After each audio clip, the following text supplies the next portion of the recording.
ಎಲ್ಲರಿಗೂ ನಮಸ್ತೆ. Welcome you all to the new way, the only way, the Modi way. ನಾನು ನಿಮ್ಮ ಚಂದ್ರಹಾಸ್. ಇವತ್ತಿನ ಸೆಷನ್ನಲ್ಲಿ ಬಹಳ ಪ್ರಮುಖವಾದಂಥ ಒಂದು ಮಾಹಿತಿಯನ್ನು ನಾವೆಲ್ಲರೂ ತಿಳ್ಕೊಳ್ತಾ ಇದ್ದೀವಿ. ಇದು ತುಂಬ ಅವಶ್ಯಕತೆ ಇದೆ. ನಮ್ಮ ಆರೋಗ್ಯದ ವಿಚಾರದಲ್ಲಿ ಒಂದು ದೊಡ್ಡ ಪರಿವರ್ತನೆಯನ್ನು ತರುವಂತಹ ಬಹಳ ಅವಶ್ಯಕವಾಗಿರುವಂಥ ಒಂದು ಮಾಹಿತಿಯನ್ನು ನಾವು ಇವತ್ತು ತಿಳ್ಕೊಳ್ತಿದ್ವಿ. ಇದು ಒಂದು ತುಂಬ ದೊಡ್ಡ ಸಬ್ಜೆಕ್ಟ್ ಆಗಿರುತ್ತೆ. ಅದರಲ್ಲಿ ನಮಗೆಷ್ಟು ಬೇಕು ಅಷ್ಟು, ಅಂದರೆ ಸುಲಭವಾಗಿ ಅರ್ಥ ಮಾಡ್ಕೊಳ್ಳಿಕ್ಕೆ ಎಷ್ಟು ಬೇಕು ಮತ್ತು ಎಷ್ಟು ಸಾಧ್ಯ ಆಗುತ್ತೆ ಅಷ್ಟನ್ನು ನಾವು ಇವತ್ತಿನ ಒಂದು ಸೆಷನಲ್ಲಿ ಅರ್ಥ ಮಾಡ್ಕೊಳ್ಳೋಣ. ಹಾಗೆ ತುಂಬ ಖುಷಿಯಾದಂಥ ವಿಚಾರ ಏನು ಅಂತಂದರೆ, ನಮ್ಮ ಮೋದಿ ಕೇರ್ ಸಂಸ್ಥೆಯಲ್ಲಿ ಇದಕ್ಕೆ ಸಂಬಂಧಪಟ್ಟಂಥ ಒಂದು ಅದ್ಭುತ ಉತ್ಪನ್ನ ಇರುವಂಥದ್ದು. ಅದ್ರ ಬಗ್ಗೆನೂ ಕೂಡ ನಾವು ಇವತ್ತು ತಿಳ್ಕೊಳ್ತಾ ಇದ್ದೀವಿ. ಅದೇ shift life probiotic 50 billion CFU capsule. ಏನಿದು ಎತ್ತ ಎಲ್ಲದೂ ಕೂಡ ಗೊತ್ತಾಗುತ್ತೆ. ನಮ್ಮ ದೇಹದ ಎರಡನೇ ಮೆದುಳು ಅಂತ ನಾವು ಕರೆಯುವಂಥ ನಮ್ಮ ಕರುಳು ಏನಿದೆ, ಅದನ್ನು ಆರೋಗ್ಯವಾಗಿಡಲಿಕ್ಕೆ ಈ ಒಂದು ಉತ್ಪನ್ನದಲ್ಲಿ 5,000 ಕೋಟಿಯಷ್ಟು ಸೂಕ್ಷ್ಮ ಜೀವಿಗಳಿದೆ. ಒಂದೊಂದು ಕ್ಯಾಪ್ಸ್ಯೂಲ್ನಲ್ಲೂ ಕೂಡ 11 ತಳಿಗಳ 5,000 ಕೋಟಿ ಸೂಕ್ಷ್ಮ ಜೀವಿಗಳು ಇದರಲ್ಲಿ ಇದೆ. ಇದು ನಮ್ಮ ಕರುಳಿನ ಆರೋಗ್ಯಕ್ಕೆ ಒಳ್ಳೆಯದು. ಉಬ್ಬುವಂಥ ಸಮಸ್ಯೆಯನ್ನು ಕಡಿಮೆ ಮಾಡುತ್ತೆ, ಜೀರ್ಣಕ್ರಿಯೆಯನ್ನು ಸುಧಾರಿಸ್ತದೆ ಹಾಗೂ ರೋಗ ನಿರೋಧಕ ಶಕ್ತಿಯನ್ನು ಹೆಚ್ಚಿಸ್ತದೆ. ಇಷ್ಟೂ ವಿಚಾರದ ಬಗ್ಗೆ ಕುರಿತು ನಾವಿವತ್ತು ಸಂಪೂರ್ಣವಾದ ಮಾಹಿತಿಯನ್ನು ತಿಳ್ಕೊಳ್ತೀವಿ. ಈಗ ಮೊದಲನೇ ಒಂದು ಪ್ರಶ್ನೆ ಬರುತ್ತೆ, ಒಂದು ಪ್ರಾಡಕ್ಟ್ ಅಂದ ತಕ್ಷಣ ನಮಗೆ ಯಾಕೆ ಬೇಕು? ಈ ಪ್ರೋಬಯೋಟಿಕ್ ಅಂತಂದರೆ ಏನು? ನಮ್ಮ ಜೀರ್ಣಕ್ರಿಯೆಗೂ ಇದಕ್ಕೂ ಸಂಬಂಧ ಏನು? ಕರುಳು ಯಾಕೆ ಇಷ್ಟು ಮುಖ್ಯ? ಹಲವಾರು ಪ್ರಶ್ನೆಗಳು ನಮ್ಮ ತಲೆಯಲ್ಲಿ ಮೂಡಿರುತ್ತೆ. ಆ ಎಲ್ಲ ಪ್ರಶ್ನೆಗಳಿಗೂ ಉತ್ತರ ಈ ಒಂದು ಸೆಷನಲ್ಲಿ ಸಿಗುತ್ತೆ, ಸಂಪೂರ್ಣವಾಗಿ ನೋಡಿದ್ರೆ ಮಾತ್ರ. ಹಾಗಾದರೆ ಸ್ಟಾರ್ಟ್ ಮಾಡೋಣ. ಮೊದಲನೇದಾಗಿ, ನಿಮಗೆ ಈ ಪ್ರಾಡಕ್ಟ್ ಯಾಕೆ ತಗೋಬೇಕು ಅಥವಾ ಪ್ರೋಬಯೋಟಿಕ್ಸ್ ನಿಮ್ಮ ದೇಹಕ್ಕೆ ಯಾಕೆ ಬೇಕು ಅನ್ನೋದು ಅರ್ಥ ಆಗಬೇಕು ಅಂದರೆ, ಅಥವಾ ಸೂಕ್ಷ್ಮ ಜೀವಿಗಳು ಯಾಕೆ ನಿಮ್ಮ ದೇಹಕ್ಕೆ ಬೇಕು? ರೈತರಿಗೆ ಗೊತ್ತಿರುತ್ತೆ ಆ ಸೂಕ್ಷ್ಮ ಜೀವಿಗಳು ಅಥವಾ ಕೆಲವೊಂದು ಈ ಥರ ಮೈಕ್ರೋ ಆರ್ಗ್ಯಾನಿಸಮ್ಸ್ ಮಣ್ಣಿನಲ್ಲಿದ್ದರೆ ಎಷ್ಟು ಮುಖ್ಯ ಅಂತ. ಹಾಗೆಯೇ ಮನುಷ್ಯನ ದೇಹಕ್ಕೆ ಅದು ಎಷ್ಟು ಮುಖ್ಯ? ಸೂಕ್ಷ್ಮ ಜೀವಿಗಳ ಸಂಖ್ಯೆ ಆಗಿರ್ಬೋದು, ಸೂಕ್ಷ್ಮ ಜೀವಿಗಳಾಗಿರ್ಬೋದು, ಅದನ್ನು ನಾವು ಇವತ್ತು ತಿಳ್ಕೊಬೇಕು ಅಂದರೆ ನಾವು ಮೊದಲು ಅರ್ಥ ಮಾಡ್ಕೋಬೇಕಾಗಿರೋದು ಒಂದು ಸಬ್ಜೆಕ್ಟ್. ಅದೇ ಗ್ಯಾಸ್ಟ್ರೋ ಇಂಟೆಸ್ಟೈನಲ್ ಟ್ರ್ಯಾಕ್ಟ್ ಅಥವಾ ಗಟ್ ಅಂತ ನಾವೇನು ಹೇಳ್ತೀವಿ ಅದು, ಅಥವಾ ಕರುಳು ಅಂತ ನಾವೇನು ಹೇಳ್ತೀವಿ ಅದು. ಏನಿದು ಅಂತಂದರೆ, ಇದಕ್ಕೆ ಜೀರ್ಣಾಂಗ ವ್ಯವಸ್ಥೆ ಅಂತಲೂ ಕೂಡ ಕರೀತಾರೆ, ಅಥವಾ ಜೀರ್ಣಾಂಗದ ನಾಳ ಅಂತಲೂ ಕೂಡ ಕರೀತಾರೆ. ಇಂಗ್ಲೀಷ್ನಲ್ಲಿ ಗ್ಯಾಸ್ಟ್ರೋ ಇಂಟೆಸ್ಟೈನಲ್ ಟ್ರ್ಯಾಕ್ಟ್ ಅಂತ ಹೇಳ್ತಾರೆ. ನೆಕ್ಸ್ಟು, ಇದು ಬಾಯಿಯಿಂದ ಗುದದ್ವಾರಕ್ಕೆ ಕರೆದೊಯ್ಯುವ ಜೀರ್ಣಾಂಗ ವ್ಯವಸ್ಥೆಯ ನಾಳ ಅಥವಾ ಮಾರ್ಗವಾಗಿದೆ. ನಾವು ತಿಂದಂಥ ಆಹಾರ ಎಲ್ಲಿಂದ ತಿಂತೀವಿ? ಬಾಯಿಂದ. ನಮ್ಮ ಬಾಯಿಯಿಂದ ಹಿಡಿದು ತಿಂದಂಥ ಆಹಾರ ಜೀರ್ಣ ಆಗಿ, ಹಾಗೆ ಆ ವ್ಯವಸ್ಥೆ ಸಂಪೂರ್ಣ ಏನಿದೆ, ಆಮೇಲೆ ಪೋಷಕಾಂಶಗಳು ಅಬ್ಸರ್ಪ್ಷನ್ ಆಗಿಬಿಟ್ಟು ಇನ್ನು ಉಳಿದಂಥ ವೇಸ್ಟ್ ಏನಿದೆ ಅದು ಮಲದ ರೂಪದ ಮುಖಾಂತರ ಹೊರಗಡೆ ಏನಾಗುತ್ತೆ, ಅಲ್ಲಿ ತನಕನೂ ಕೂಡ ಇರೋವಂಥ ವ್ಯವಸ್ಥೆಯನ್ನು ಈ ಒಂದು ಜೀರ್ಣಾಂಗ ವ್ಯವಸ್ಥೆಯ ನಾಳ ಅಂತ ಕರೀತಾರೆ. ಓಕೆ, ಇದು ಒಂದು ಮಾರ್ಗ ಆಗಿರುತ್ತೆ. ನೆಕ್ಸ್ಟ್, ನಮ್ಮ ದೇಹದಲ್ಲಿ ಹೃದಯ ರಕ್ತನಾಳ ಏನಿದೆ ಅಂತಂದರೆ, ಕಾರ್ಡಿಯೋವ್ಯಾಸ್ಕ್ಯುಲರ್ ಸಿಸ್ಟಮ್ ಏನಿದೆ ಅದು ಬಿಟ್ಟರೆ ನೆಕ್ಸ್ಟು ಅತಿ ದೊಡ್ಡದಾದಂಥ ಒಂದು ವ್ಯವಸ್ಥೆ ಯಾವುದು ಅಂತಂದರೆ, ಜಠರ ಗರುಳಿನ ಪ್ರದೇಶವು ದೇಹದ ವ್ಯವಸ್ಥೆಗಳಲ್ಲಿ ಅತಿ ದೊಡ್ಡದಾಗಿದೆ. ಓಕೆ, ನಮ್ಮ ಕರುಳಿನ ವ್ಯವಸ್ಥೆ ಏನಿದೆ, ಜೀರ್ಣಾಂಗ ವ್ಯವಸ್ಥೆ, ಅದು ಎರಡನೇ ಅತಿ ದೊಡ್ಡ ವ್ಯವಸ್ಥೆ ನಮ್ಮ ದೇಹದಲ್ಲಿ. ನೆಕ್ಸ್ಟ್, ಇದು ಬಾಯಿ ಮತ್ತು ಗುದದ್ವಾರದ ನಡುವಿನ ಎಲ್ಲ ರಚನೆಗಳನ್ನು ಒಳಗೊಂಡಿರ್ತದೆ. ಇದು ಜೀರ್ಣಕ್ರಿಯೆಯ ಮುಖ್ಯ ಅಂಗಗಳಾದಂತಹ ಹೊಟ್ಟೆ, ಸಣ್ಣ ಕರಳು, ದೊಡ್ಡ ಕರಳು ಒಳಗೊಂಡಿರುವ ನಿರಂತರ ಮಾರ್ಗವನ್ನು ರೂಪಿಸ್ತದೆ. ಓಕೆ, ಜೀರ್ಣಕ್ರಿಯೆಯಲ್ಲಿ ಯಾವೆಲ್ಲ ಅಂಗಗಳು ಒಳಗೊಂಡಿದೆಯೋ ಅವೆಲ್ಲವೂ ಕೂಡ ಈ ಒಂದು ವ್ಯವಸ್ಥೆಯಲ್ಲಿ ಬರ್ತದೆ. ಓಕೆ, ಇಲ್ಲಿ ನೀವು ಒಂದೊಂದಾಗಿ ಅರ್ಥ ಮಾಡ್ಕೊಂಡು ಹೋಗಬೇಕು.